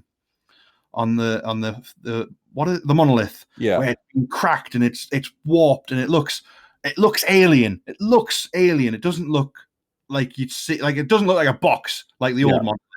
It looks like an alien structure, and I have a feeling that going back to basics, they need to readdress what design, and unfortunately, designing things takes a lot more time than just going. Whereas, like, your things like your Dark Eldar, your Gene Stealer cults, there's a very heavy design aesthetic in there already. So for things like Eldar, obviously you've got like all the lore stuff that's going on with them at the minute as well, where you've got like the split up into the Death Cult that's happened, where you can take Dark Eldar and Eldar in the same force, and the Harlequins. So it's just it's trying to rebalance that design, I think. While still, I think it's a massive job. I think they are aware of it, but just to take that first step to say, right, we've got to do something about it. The first person to do that is going to have a lot of work. Oh, absolutely. On the plate. Whereas you go, Primaris Marines, well, we've got all the templates here. We can make anything we want. We'll give them give me a couple of months and we will do that. Have we done one with 2 guns? Right. Well, that's now a new model. Leak that next week. Where's the heavy support option? Let's do that. Let's do fast rockets. Let's do that. Yeah. So which is why I think you'll see a lot more infantry-based Space Marines rather than like all the vehicles. All the vehicles have only just come out recently. You've had the one repulsor and you've had the impulsor recently, but the vehicles are a lot. It takes a lot more to design them. But no, I'm not trying to poo-poo your thing here, but because I totally agree with you. Xenos players need a lot more support. But I would give them. I can't stress this enough. I will give you money if you update a 20-year-old line of models. I will do that. Mm-hmm. And I know that they're getting a new book and they're getting them all. Whatever. The rules, although I would like them to be better, because just flattening any army is boring. One army is so much stronger than the rest. You play the game for 2 hours. You own, possess, and paint the models for a lot more time. Even I recognize that, and I'm more into the gaming. Yeah. So I can't start an army where I'm thinking this thing looks too small. These models are ancient, and I really wish they would have. Which is why I'm sort of on the fence about this the box they released for the Tyranids. I'm going about Tyranids, but in general, they've kept it's Gene Stealers, and it's not Tyrant Guard. The new Tyrant Guard. There aren't any Gaunts in it, are there? No. So that maybe I'm reading too much into it. Ideally, I'd like that to suggest the Gaunts are going, so we're not going to add them into this box set. But the flip side of that is the Gargoyles are in it, aren't they? Yeah. So I know how much you love them. They need to go. if you want things to snap off flying bases, the clear, they've got the acrylic base as well. Yeah, they do. If you like extremely fragile, useless, or borderline useless in-game units, then the Gargoyle is for you. So if they're keeping that, that's not a good sign. Well, it goes back to, like I said, going back to the last podcast with Vince, where he was going on about like the difference between the Primaris Marine and the Firstborn Marine. And you look at all the Firstborn Marines and go, they're just not as nice. And and especially going back to 8, where they're like, oh, they're just not as good. Why would I ever take these over the new Primaris stuff? Yeah. But yeah, I understand that Marines is where their money is, and if you can spin off I don't know how many chapter. There's thousands of chapters that could probably come. They do loads. You can make money off it, but again, when you've got Space Marines, and then you look at like your Space Marines, that's the number one selling thing that Games Workshop does. You've got an entire game based on Space Marines versus Space Marines in the Heresy. Yeah, so. But I know it's competitive play, so it's not really the same. But when you've got the entire finals of tournaments, and it's this chapter versus this chapter, this chapter, this chapter. Like you say, the one from last year, which was Iron Hands versus Iron Hands. There's how to win. Just get your Iron Hands, and then the inevitable. Oh, they've turned them down. Let's dump all this onto eBay. So there's a lot of people who aren't that bothered about how strong they are. Got a lot of cheap Iron Hands. So it all comes around. But yeah, that's my number 3. Neglect of Xenos. No, absolutely. I totally agree with you there. The problem is, it's like I say, just that the designing thing, and they want how they want them to interact and how they want them to work in the new, like the sort of what 40k is and what they want to say. This is 40k. This is this and this. But no, like they do need a lot more love, and I know a lot of people have been saying that for a long time. If they want someone to spearhead the redesign of the Tyranids in particular, or the Xenos, I am available for that job. Excellent. I'll get my contacts to get in touch with you. Get Jervis on the line. Right. Okay. My number 2. Yes, number 2. My number 2. Right. Talking about Space Marines. Oh. Matt Ward's tenure as Ultramarine editor. Dear God. I think you can broaden this to just Matt Ward's impact on a variety of games. And you know what? This is not a slight on the man himself. I'm sure he's done some good work, but the influence that a couple of innocent words, which probably been taken way out of proportion, has escalated my entire hatred for the Ultramarines. Can I guess what words you're referring to? You may. Go right ahead, sir. Is it the phrase spiritual liege? No, it's not. Oh no, it's not. Okay. It was the implication that everyone aspired to be an Ultramarine. Well, every chapter was like they are the pinnacle of being a Space Marine, and you're like, that's not though, is it? That was the connection that he said that everyone thought of Gilliman as their spiritual. But yes, in that sort of similar aspect. And it's not. You've got Space Marine chapters which have got their own diverse background and their own stories, and everyone goes, oh, but they're just Ultramarines. I was like, no, they're not. That was sort of peak Ultramarine spam, wasn't it? That was what, 4th, 5th edition of 40k? Yeah, I think so. He did the Grey Knights as well. Yeah, but less sporting about them, the better, to be honest. You know what? It's not too bad, apart from that one story. Well, terrible story. There's plenty. I think there's more than one. Yeah, but are you referring to I'm the main one? Yes, the Master going into hell, the warp, and no, that one. You're talking about the one where they kill. I'm talking about the Sisters of Battle one. Sisters of Battle and bathe in their blood. Yes. Hey guys, you've got the purest blood we know. How about we take your blood and fight Khorne? What? That's not right. Like, aren't you Grey Knight? Aren't you meant to be the most pure? What? The second someone would have grasped that up. If that was real, someone would have grasped that up, and there'd be an Inquisitor around immediately because the Grey Knights have gone fucking mental. Yeah. Yeah, they have. There's a serious problem if the Grey Knights have gone mad. But again, this is the thing about Grey Knights is the Grey Knights is the epitome of the end justifies the means, but that was just unnecessary. And you're like, whoa. Hang on, who's the good guys here, or allegedly? There are no good guys in 40k. No, that's true. Mark. That is true. But relative to the story, like, who am I supposed to be backing here? They've just murdered a load of people to bathe in their blood. Like bathing in blood is very much classed as a bad thing. What did you do today? Oh, the usual. Had a shower in blood. What? Yeah, that's like immediately they've fallen to corn. Yeah. Get the Inquisitor here now. And this is the other thing as well. If that not did, my words. Blooper reel. Yeah. So if they did that, would that not, increase Khorne's power? Yes. I mean, he is the god of war and blood. These are the specialists in fighting psykers and warp spawn things. Ultramarines, you will worship our space daddy and our space book. No, that's ridiculous. It was a guideline for combat after the heresy because fair enough, Gilliman recognized that it had to change, but it's just turning around going, but everyone wants to be an Ultramarine. All right, what about, like I say, the Imperial Fists who defended the walls of terror without your help, by the way, Robote. What about every other chapter? Why?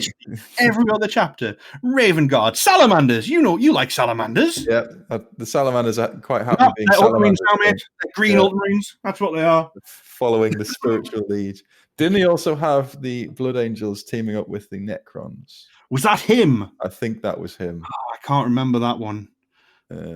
Maybe that sounds like something, but again, it's a world where it's a universe, it's a galaxy where anything can happen. Yeah, and there's an entire section of the Inquisition to prevent, even talking to Xenos. Xenos and Imperial forces. The Inquisitor would be around immediately. What the hell are you doing? Who's authorized this? So, Dante, can you tell me a bit about this? Yeah, it says. No. I've got it written down here that you allied with the Xenos race. The Necrontier. Yeah. He also did. I know we wanted Space Marines, but we've sort of drifted onto Matt Ward. Again, I haven't got a problem with Matt Ward. I'm sure he's done a lot of other things, but to his credit, that very specific time, in 5th and 4th edition, where he just shat on everyone's dreams about, this is the way it should be. I'm like, no. His impact on fantasy is mixed. He did the 7th edition Demons of Chaos, which was game-breakingly overpowered, to the point where they had to redo it in 8th. Yeah, it just broke the game. It was just the sort of implied arrogance of these Ultramarines coming and going, these are the best. Not 100% agree with that. And to be fairness, looking back at if you read any of the heresy stories in the lore there, Ultramarines and heresy were really good. Robert Gilliman is seen as a master logistician. He's a good tactician and he's a master logist. So he knows how to have things in the right place at the right time. So that was, when you go about talk about the Primarchs having their different specialities, that was his specialty. And it works really, really well. Which is not wild, but you need that in a war. You need a guy who knows how to move things around. Exactly. So yeah, again, we're not attacking him personally, but just this. No, and again, it was what's the word? A symptom of the time. They needed something to say. They needed something to shift the representation of their biggest selling product, and just have it there. And have it showing, and they were like, Ultramarines, we'll pick them. That's them. They're the ones to do it. And so during that process, I imagine it was just, we've got to make these guys the poster boys. Ever since, although it's sort of changing now, isn't it, with less and more chapters coming out? I think it is. It is. I mean, there's there's a lot of different chapters which should be getting a lot more attention. Well, my next pick is cheating. Oh, that's a good one. Yeah. And I've included. I initially wrote not quite cheating because there's a lot of edge of the rules stuff. But I haven't directly witnessed a lot. Most people are honest and just want to have a good game. Yeah. And as a disclaimer, there are times when I've played a game and you see the opportunity to cheat. Yeah. And I'll admit it, you get it for a split second, think, oh, I could move that, or I could do that. And then before your brain overrides, don't be stupid. He's not paying attention. Pick up that extra dice, Mark. No, don't do it. Yeah, that I'll admit it does happen sometimes. Yeah. It occurs to me that I could cheat that. But immediately it's shut down and I don't cheat. And it's like, why would you want to do that? Why even play? If you want to cheat, why even playing the game? Why not just say you won? Why say if you want to win that badly, just tell people you won. Why ruin somebody else? You've wasted everybody's time. The opponent's turned up and is playing the rules and has made the effort to come and play the game, which is supposed to be an enjoyable experience. Yeah. And when you cheat, it does the legs. It taints it as well. It taints that experience. It makes it unpleasant to, and you don't want to play again, do you? No. And then if you start getting a reputation for it, and then you become ostracized, and why do you want to be part of a? Oh, don't play Jeff. He cheats all the time. Yeah, you don't want to be known as that person. He's got rubber ruler. I'm getting on my high horse here, but there's when I say not quite cheating, there's stuff like if you measure something and you start at the you start at the front of the base, but you measure and you end it at the back of the base. Well, that is just cheating, though. That's getting an extra couple of inches on your movement there. That is cheating, and it's I talked about this years and years ago at 6th edition fantasy. I went to a tournament in Nottingham, and it was a miserable experience. But anyway, that's why I probably didn't do a tournament for a long time after that. And I just remember I was playing Lizardmen, and I was Lizardmen. My opponent was Lizardmen, and he just piled up these skinks in a big pile.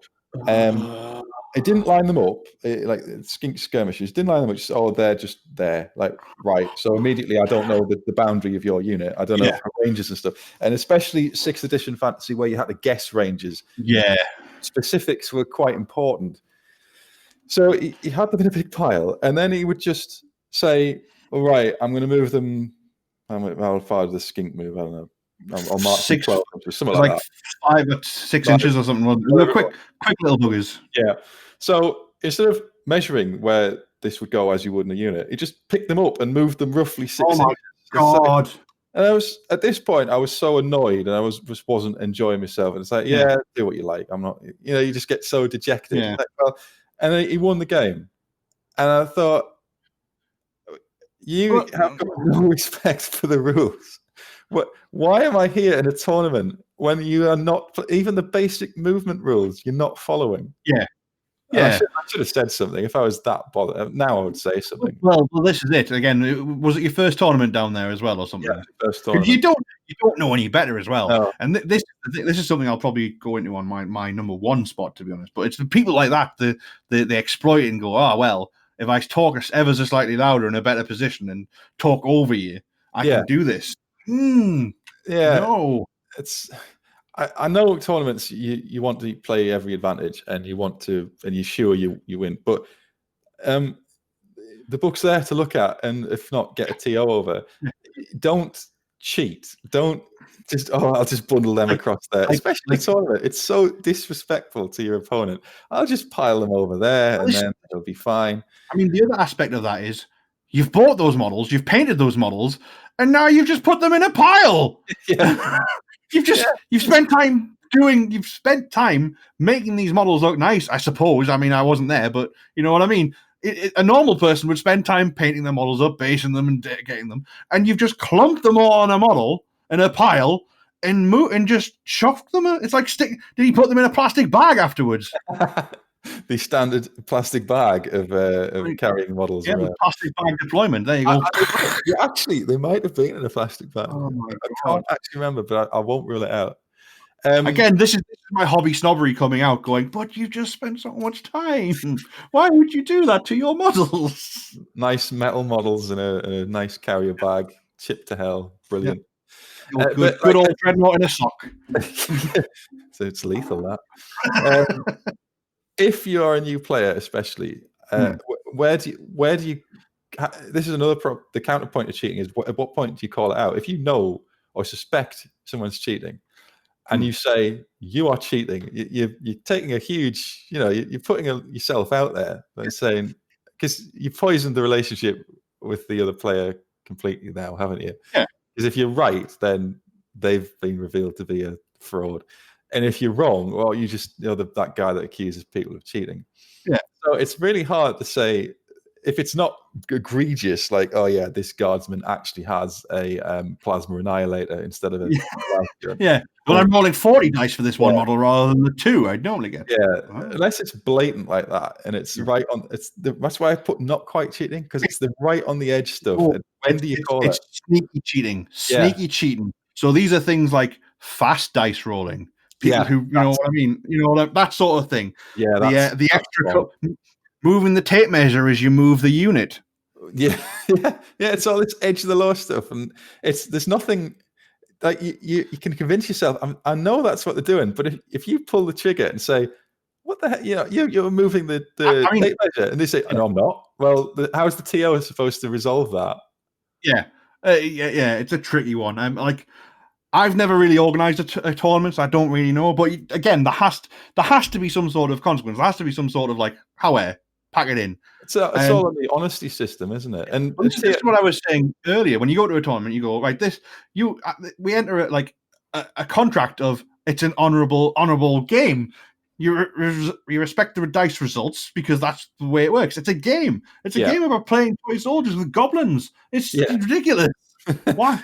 So you're going to ruin your reputation to win something that ultimately doesn't matter. Yeah, exactly. A bit of prestige with my paper. Well done. You've got an army.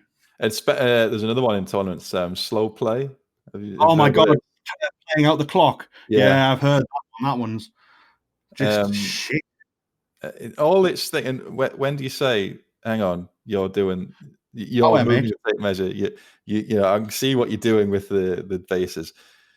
And then, right, I've now got another hour and a half with this person to finish the game off.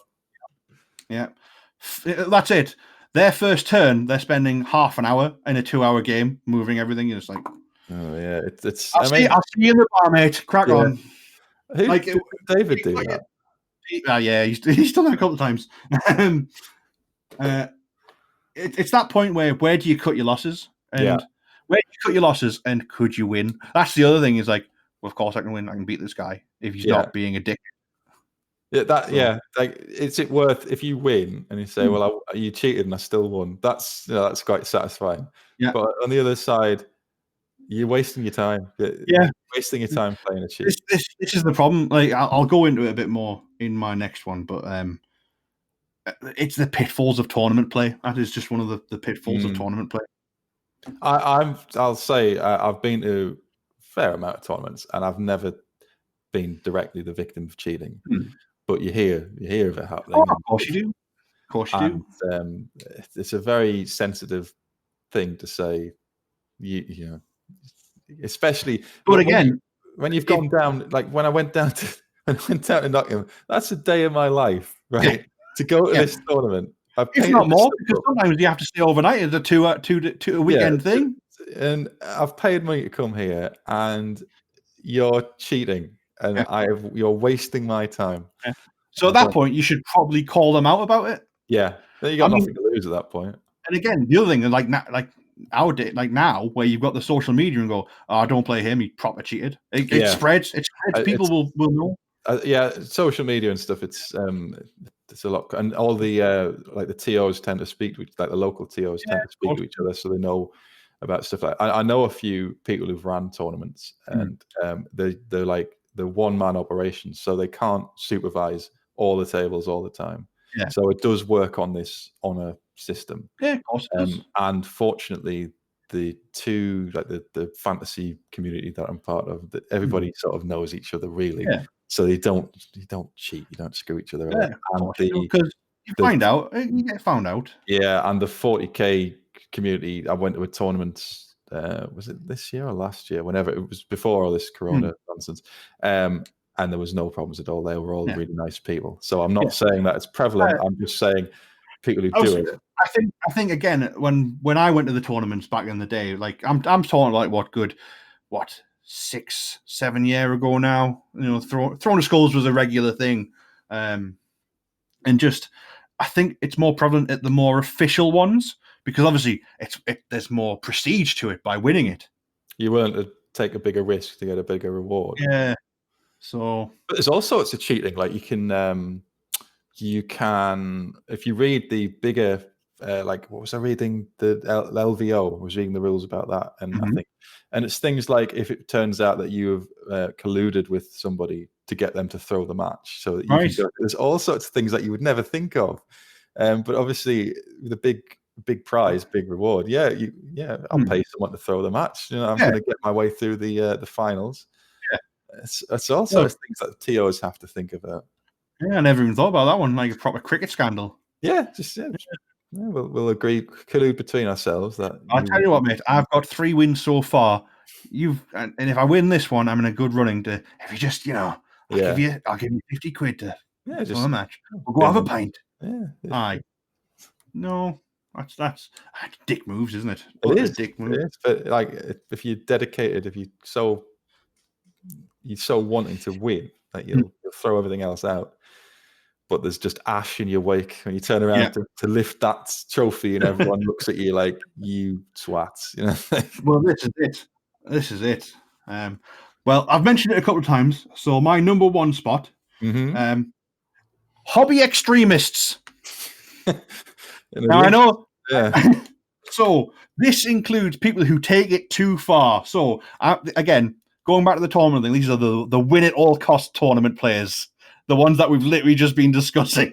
So these are the people who will cheat, who will win, who will come up with the beardiest meta army that you've ever come across in your life, and they'll talk over you and they'll try and bully you into winning, and just arseholes. But it's not just them. These are the people who take army concepts too far. I'm talking about everyone knows the Slanesh guy. The Slanesh guy who likes his dongs on his models. Tell you what, let's just put a bedroom aid on a Baneblade. That's what we'll do. No, it's unnecessary. Why have you done that?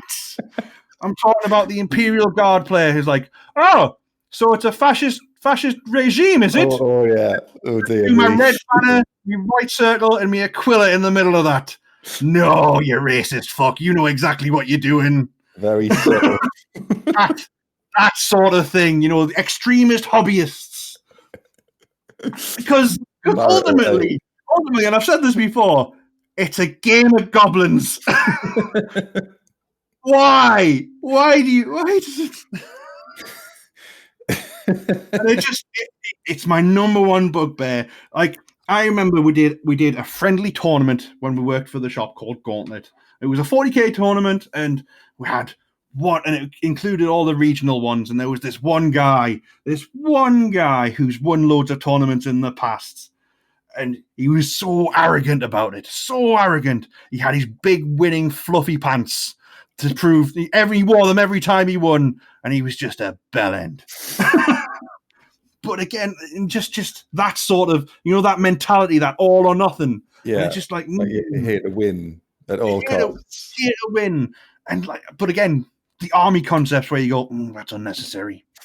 But caveat though, your hobby is your hobby. Just don't expect me to play against the dildozer. You know what I mean? It's utterly obscene. If Graham is listening to this, don't take any inspiration from what he just said. I like Graham. I've known Graham for a while now, and I genuinely, I totally didn't mean that, but that is ridiculous. It's you know what I mean. You've seen them. Everyone's seen them, and you're just like, that's unnecessary.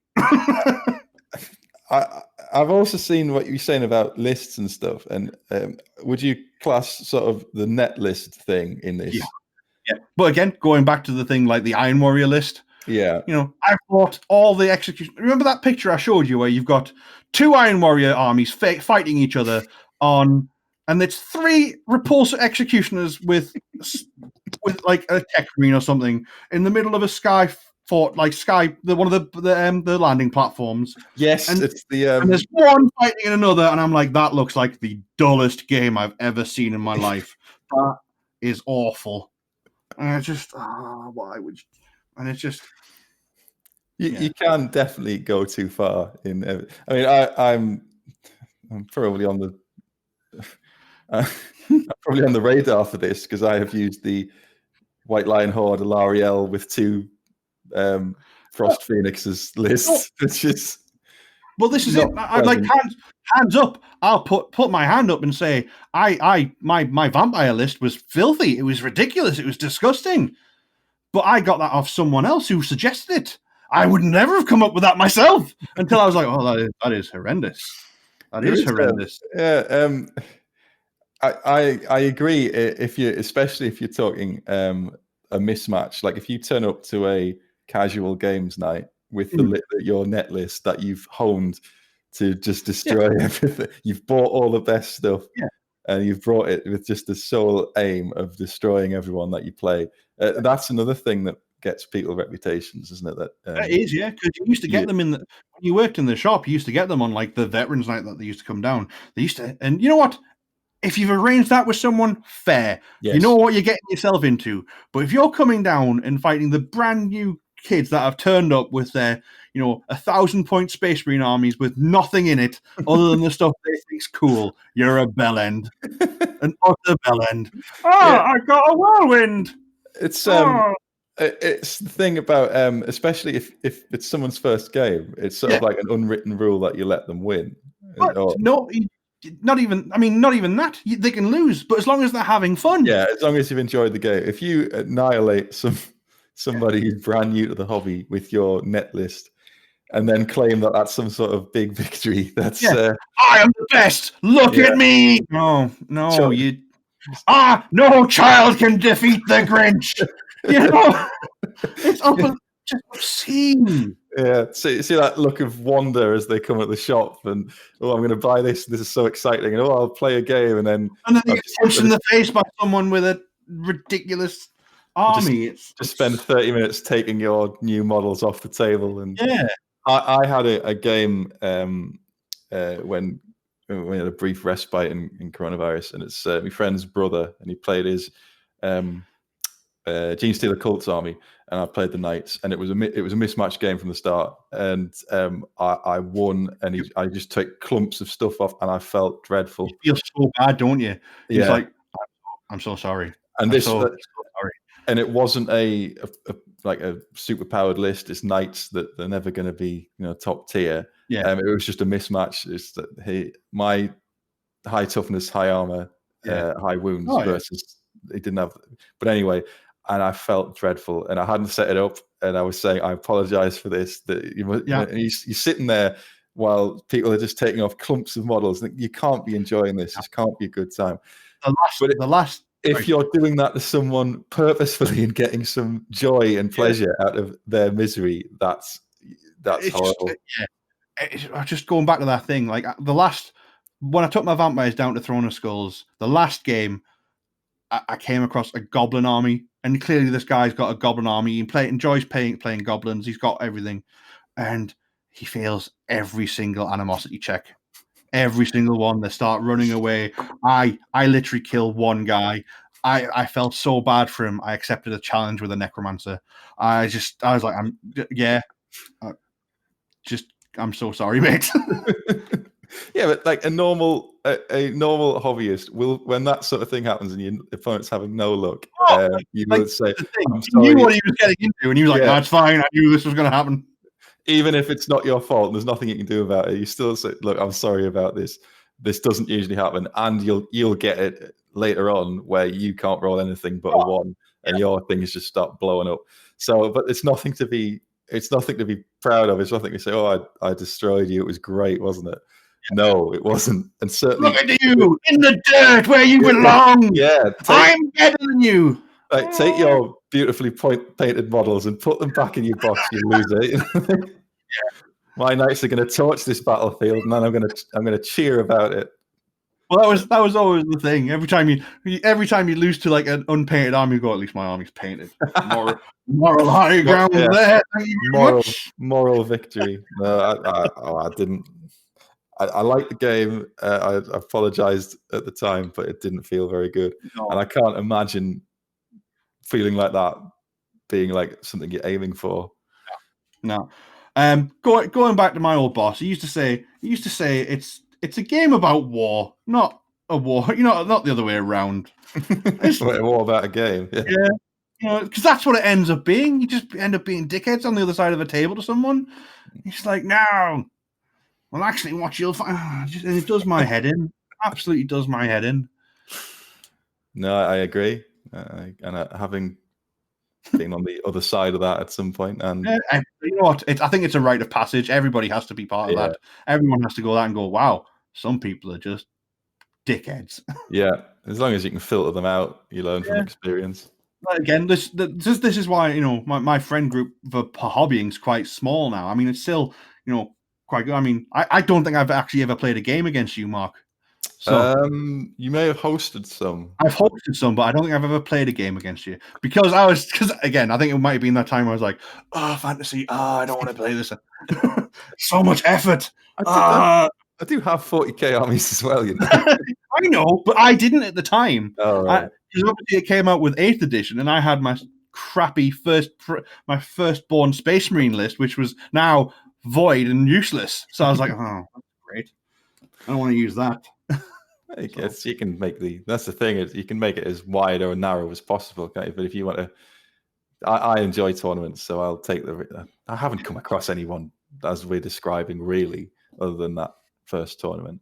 Yeah. So I don't mind going at them, and I enjoy them. But yeah. Again, I think now as well, especially recently, it's mellowed out a lot because all those people, like, again, back, you get these early 20-year-old people, and they're just full of spite and anger, and you just want to win, and they're just so edgy. They're just so edgy about everything, and you're just like, oh, mellow out. And obviously the time's gone on. They're still doing the tournaments, and they're still like, actually, no, yeah. I mean, that's one of the things I've realized. When I was that young, I was a bellend, and I will put my hand up and go, yes. I was vexing. Let's put it that way. I was quite vexing. Poacher turned the gamekeeper. Yeah, absolutely. We're agreeing on a lot of these topics. It's quite... Again, a lot of it comes from the same sort of position, really, where you enjoy games, but it has to be fair. Yeah, I agree. But at the same time, if you want to play an asymmetric game, totally fine. Yeah, but at least tell the person that you're playing. Exactly. As long as they're aware of what the stakes are. Don't bring your 2 Phoenix White Lion or Alaria list to someone who's got like, oh, I'm playing my fluffy goblin list, unless you've cleared it in advance. I've got dire wolves. Good luck with that, mate. Yeah. You know what? I should have put dire wolves on this list. Honorable mention dire wolves. Fucking hate dire wolves. They've never performed in any game I've ever played, and I've got about 30 of the bastard things. Are they vampire counts? Yeah. Yeah. Friend Adam's played them, and I'm not sure what they're supposed to do because they don't have the fast cavalry rule. They're not. If you get them out on a flank, they can't march. Yep. And what they call Illyrian Reavers just go right through them. Yeah. So anything goes through them. It's like they're made of tissue paper, mate. They are awful. And it's one of those things where when they released the vampire range, and you got that really cool dynamic of the mystical wind blowing them forwards, and you got the new models as they are now, the new direwolf models as they are now. I was like, these are lush, these are great. I got one in an army deal. I managed to get the store ones as well. So I've got 30 of the bastard things all painted up, and I never use them because they're awful. Like no armor, strength, toughness 3, ballistic skill, weapon skill 2 or something. There might be strength 4. I can't remember. They've got slavering charge or something, haven't they? So that they're Yeah, so they get an increased strength on the charge, something like that. Something like that, yeah. But take them off the table. That is a waste of points. There may only be like 80 points or something, but that is a waste of points. You can get 20 zombies for that. And then another necromancer. That is a better speed bump. It's not going to go away, is it? They just because they don't have ranks. They just collapse in combat anyway. Yeah. Oh, he's got a banner. Right, there's one dead. Yeah. Oh, he's got another rank. That's 2 dead. Right. Yeah. Oh, that's it. You go, oh, so I'm going to charge this unit with a banner and 2 ranks. Yeah, I've lost half the unit there. That's fantastic, isn't it? I now have to kill 3 of these, whatever it is, and take no damage in order just to stay where I am. Yeah. They're just awful models, awful rules. I hate them. Well, I think we will disagree on my last choice, which is Age of Sigmar. I see. I had a feeling it might be this because you've hinted at it a couple of times. And it's not even the game. I know very little about the game or how it works or its background. It's just what it represents. What it did to your precious game. Yeah, in that I can't stress how much I love fantasy. And I thought 8th edition is the best iteration of it. It's not up for debate. I'm not going to contest that with different. No, absolutely. I had the most fun playing fantasy in 8th edition. Yeah, I love the way the rules work. I love its complexity. I love the units ranking up. It looks like you're in command of an army, not a skirmish. Yeah. And then they introduced it was like reeling you in. Oh, here's the end times. Like this is a bit odd. Oh, they're actually killing characters. Oh off. No! Yeah. So, that's brave. They're actually killing characters off. We're going to progress. We're going to see what because the fantasy from the time of the start it started. It's always been set around these characters. Like it's the time of Karl Franz and all that. So it's in his reign that all the things happen. Oh, we're actually going to move beyond that. We're going to see what's happening. Bang! The world has exploded. Ended. Bye, done. See you later. Yeah. Oh, it turns out all these things that we didn't really need answers to, we've answered them in a really unsatisfying way. Yeah, Assyrian wasn't a mysterious. He was an elf the whole time. He was just some bloke from a previous example of a world exploding. There is only one Phoenix King, though, so you know. Well, yeah, right. So the whole history of the Phoenix King and why Malekith was not allowed through the flame because his polluted body was rejected by Assyrian. No, he just didn't stand in it long enough. You know what? Everyone else used wizards to heal him. Why didn't he think of that? Yeah, everybody else it was incantations that'll overcome a god's flame, apparently. And the god's all right with this. The god has just said, yeah, they cheated. Getting back to cheaters. They cheated, but I'm not. That's fine. We'll just continue with that. It's true. That's what happened. I was like snapping table anger level at what they'd done to the law. And then it didn't matter anyway. They blew it all up, and that's my world. That's the old world. That's my thing. That's the thing I like. And then they replace it. I have watched you mercilessly for liking that game, which is a dead game. And I'm do your worst. I don't care. It's my game. Yeah. And then they replace it with a whole lot of crazy shit. Like the biggest problem was Age of Sigmar was that first incarnation where they were like, fuck it. We just sell models. And you know what? We'll put some crazy shit in there to keep them placated. Have you got a massive mustache? Twirl that mustache. And he's like, no. Yeah, hop on one foot or whatever it is, and you'll get a reroll. All that bollocks where they thought, it'll be fun. And you're like, no. You've gone from a semi-serious fantasies. Yeah, it's grounded. And then we've replaced it with we'll hop around to get a reroll, and whoever goes first has got to speak in a Scottish accent or whatever it is. Do a dance if you've got the mask, maybe. Like no, yeah. Like, whoa, what are you doing? That's the biggest problem Age of Sigmar has. It has to get over that first initial steps where they messed it up so much.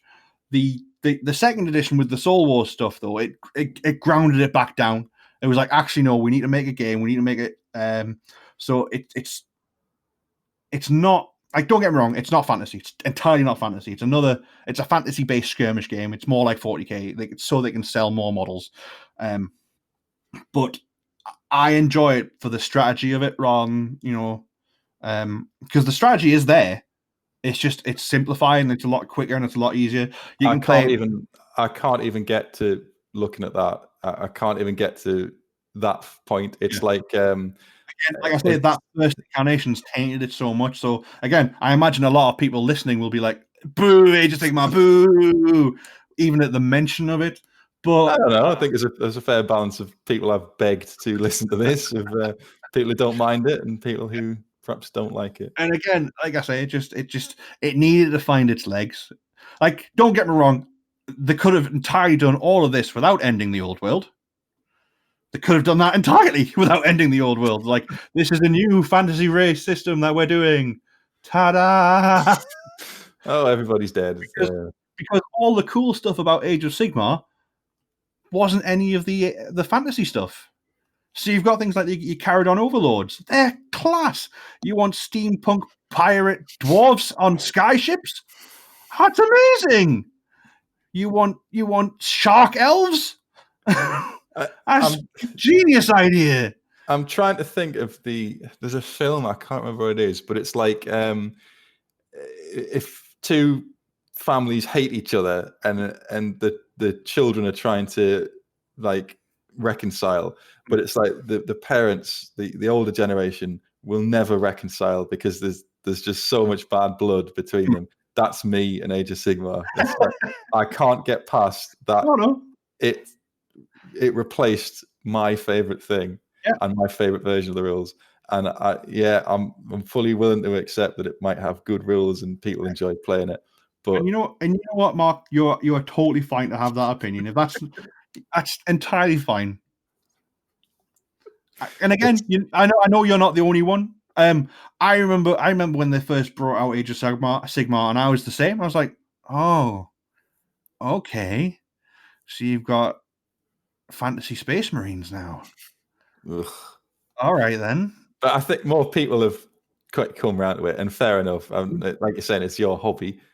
Yeah. Collect whatever you want. It's just again, going back, like the other thing about Age of Sigmar is like they may have ended it, but they had to start anew. They had to get the groundwork down. They had to get everything there. So what you're seeing now is the interesting stuff that's happening. So like I say, Soul Wars with Nagash and all what he did, like leveling the playing field again. Yeah, it's starting to get its own. Yeah, instead of on what was before, it's starting to get its own fighters. Yeah, exactly. I understand why it had to go and why it failed in the end. But at the same time, I agree with you. I liked the complexity of fantasy. Writing fantasy army lists was soothing. It was meditation practice. Yeah, I enjoy it. This is really nice. Lords, yes, this is my lord. He's got this, this, and this. Writing out army lists was a lot of fun. Here's his points allowance and see how much I can fit in and stuff. Unit 1, full command, because like bollocks, am I writing out everything? Yeah, musician. I don't know. It's just, I've said this before. Everything that I loved about fantasy was the reason it had to go. Yeah. I like complex rules. I like big armies. Although I like going back onto that, I am interested to see what they do with the old world. Yes. I mean, they had the latest sneak to go. Don't forget, we've still got the old world coming, and you'll find out more. It's been a year since they announced it, and you've got you've seen the Kislev stuff, which I'm interested in. I was saying when I was saying to Vince, I think it's going to be the Age of the Three Emperors. Three Emperors. Fun. It just seems to fit. I don't know why I'm getting this feeling. No, well, I think all the stuff they have teased. Going back to like the map that they did, you see the Empire in at least 3-4 different segments with those different shields that you've got there, and that would tend to suggest, and those are the areas where they were as well. Yeah, so it's Middenland, Reichland, and who was the other one? Who is it in the north? Because it was Middenland. Middenland, because There's the relatives, the descendants of the ones who think they've got like a right to rule. Yeah. There's the college, the Church of Sigmar is effectively puppet emperor, and then there's the one in the south. Who turns later on. I can't remember it. I was reading about it before, but I can't remember it specifically. But yeah, they've all got these different alleged claims to the throne. And it just for somewhere to set, if you didn't want to make a massive new range of things, you just wanted to test it to see how it goes. Yeah, but again, a good place to start. I'm sure at like the same time you've got like that was the invasion of the vampire count as well with Vlad, wasn't it? The three emperors lasts for about 500 years. And I'm sure like you could put the empire's dropping to bits at this point. It's just getting invaded and wrecked, and nobody's taking its the needs of the nation as a whole into account. The empire's the position of emperor is just like worthless. Exactly. So, but then if you wanted to do, like with 30K, you know how it's going to end. And you're working towards that. So I have a sneaking suspicion. Sorry, I have a sneaking suspicion that they'll release the old world when they decide to end 30K. Because you're looking 3 or 4 years down the line, you've already got Siege of the Emperor's Palace from the novels. You've got the Forge-World books. You've got 3 or 4 of them left before they do Emperor's Palace as well, and then the aftermath and everything else. So I have a feeling it'll be about that time where they finish off 30K. They'll keep doing 30K in the background, but this is for them to focus on and go. This is now what we're doing. Switch to something new. Yeah, but like when there's a set timeline, isn't it? Where the age of the 3 emperors comes to an end with Magnus the Pious. Yes. So you've got something, you know how it's going to end. So if we've got a time limit and say we'll see how it goes, and if it works, well, now you can have a new fantasy game set in the age of Magnus the Pious. So the elves are still going to be interacting with him because they start the College of Magic. The dwarves come in. You can if it's a success, you can say we can start a new fantasy style game. At this point. Well, again, the whole point is Magnus the Pious reunited the Empire after defeating Chaos. So yes, you've got Chaos in there as well, which of course they're going to put Chaos in there. It's one of their big sellers. Yeah, they would. But the question is, square bases or round bases, Mark? Square. 100% square. Yep. So don't know how they'll do it, but square. Chaos Warriors. If you look at the new Chaos Warriors that they've done, are they going to keep them the same, or will they do more Chaos Warriors? Well, or will they do they take the hit and annoy people by saying, right, you're going to have to rebase anything? Well, this is the question, isn't it? Or do they release a movement tray with round slots in it? That would be an acceptable compromise. Or do they, as they were doing before they ended the fantasy line, like in the transition phase, they used to put both base types in the box with fantasy things. So they could do that. Technically, they still do. All the Steam tanks I've bought still come with square bases. Oh, there you go. So yeah, they've got options. They're going to annoy someone, whatever they decide. That's just what happens, unfortunately. That's what's going to happen no matter what they do. Yeah. This isn't the right flavor of old world I was after. I'm optimistic. I'll give it a chance. I think. Same. I'm excited. To be fair, if I can do a Midland army with like plastic tutelage and guard, Mark, imagine that. That would be great. All an option. Yeah. I would say null artillery train, but nobody likes that, do they? Well, you become that guy, don't you? Yeah. Oh, this is my Empire gunline list again. Oh, I hate you. What's the dirt poor one called? They've only got archers and huntsmen. What's that province called? Is that Ostermark? No. Is it? I don't know. Oh, it's green and yellow though, isn't it? Yeah. They were like cheese and onion one of the Empire. Cheese and onion Empire. Maybe them. They're a bit like wrecked, aren't they? Stirland. Yeah. Yep. Stirland mud. Appropriately enough. There you go. But yeah, just that's my personal venting session on Age of Sigmar. I don't begrudge anyone liking it, but I am that this is a blood oath of dislike for Age of Sigmar. Absolutely, and again, It's your hobby. It's not mine. Yeah. My hobby is something different. I enjoy building and painting. I enjoy the building and painting aspect of it, and then I get to play toy soldiers with it afterwards. I'm like, oh, this is great. See, I like the gaming, photographing, painting. Yeah. It's probably the better way to be, really. It's not. You just spend more money on it. Well, again, don't take any of what we've said personally, please. No, don't. Please don't. I know it was a risky topic choice, but no, I've enjoyed venting about the things that we dislike. I'm glad we sort of agree on a lot of things there. It was good. There was quite a lot of overlap between us. Confirmation bias. Yeah, that's true. We'll try to get this more views than Vince to get his. Oh, that would be amazing. Get his head back in the box. What has been your favourite interview so far? Definitely Vince's, only because I know Vince more than the other lad, to be fair.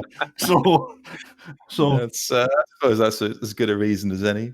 Would you say this podcast is as good or better than the Warhammer Community podcasts? I plead the fifth. I was going to say, like, what is your number 5? I was like, podcasts. But well, that's fair because I put naturally talented painters on my also mentions.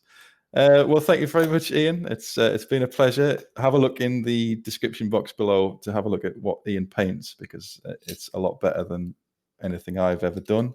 Ultimately, I'm a very lazy painter at heart, so sticking to your standards, dry brushing, layering, washes, that usual stuff. What is it Jervis Johnson always says? 2 thin coats, and that's his catch. Is that Jervis Johnson, is it? Oh. Something like that. Who knows? Do you have a painting catchphrase or not? Lash it on. I think lash it on. Because obviously when we used to work in the shop, we had to get armies painted very quickly. I remember painting 3,000 points of dwarves in 2 weeks once. That was a task. It was literally dry brush to hell and then beards painted, but that's how Gavin does it, and he does it. It looks fine, and it's exactly no bother at all. Making it hard for ourselves. Anyway, thank you very much, Ian. I hope you've enjoyed it. We'll see everyone next time. So, like and subscribe on OnlyFans. Remember to do that. I don't do that. Thanks very much. Later, bye.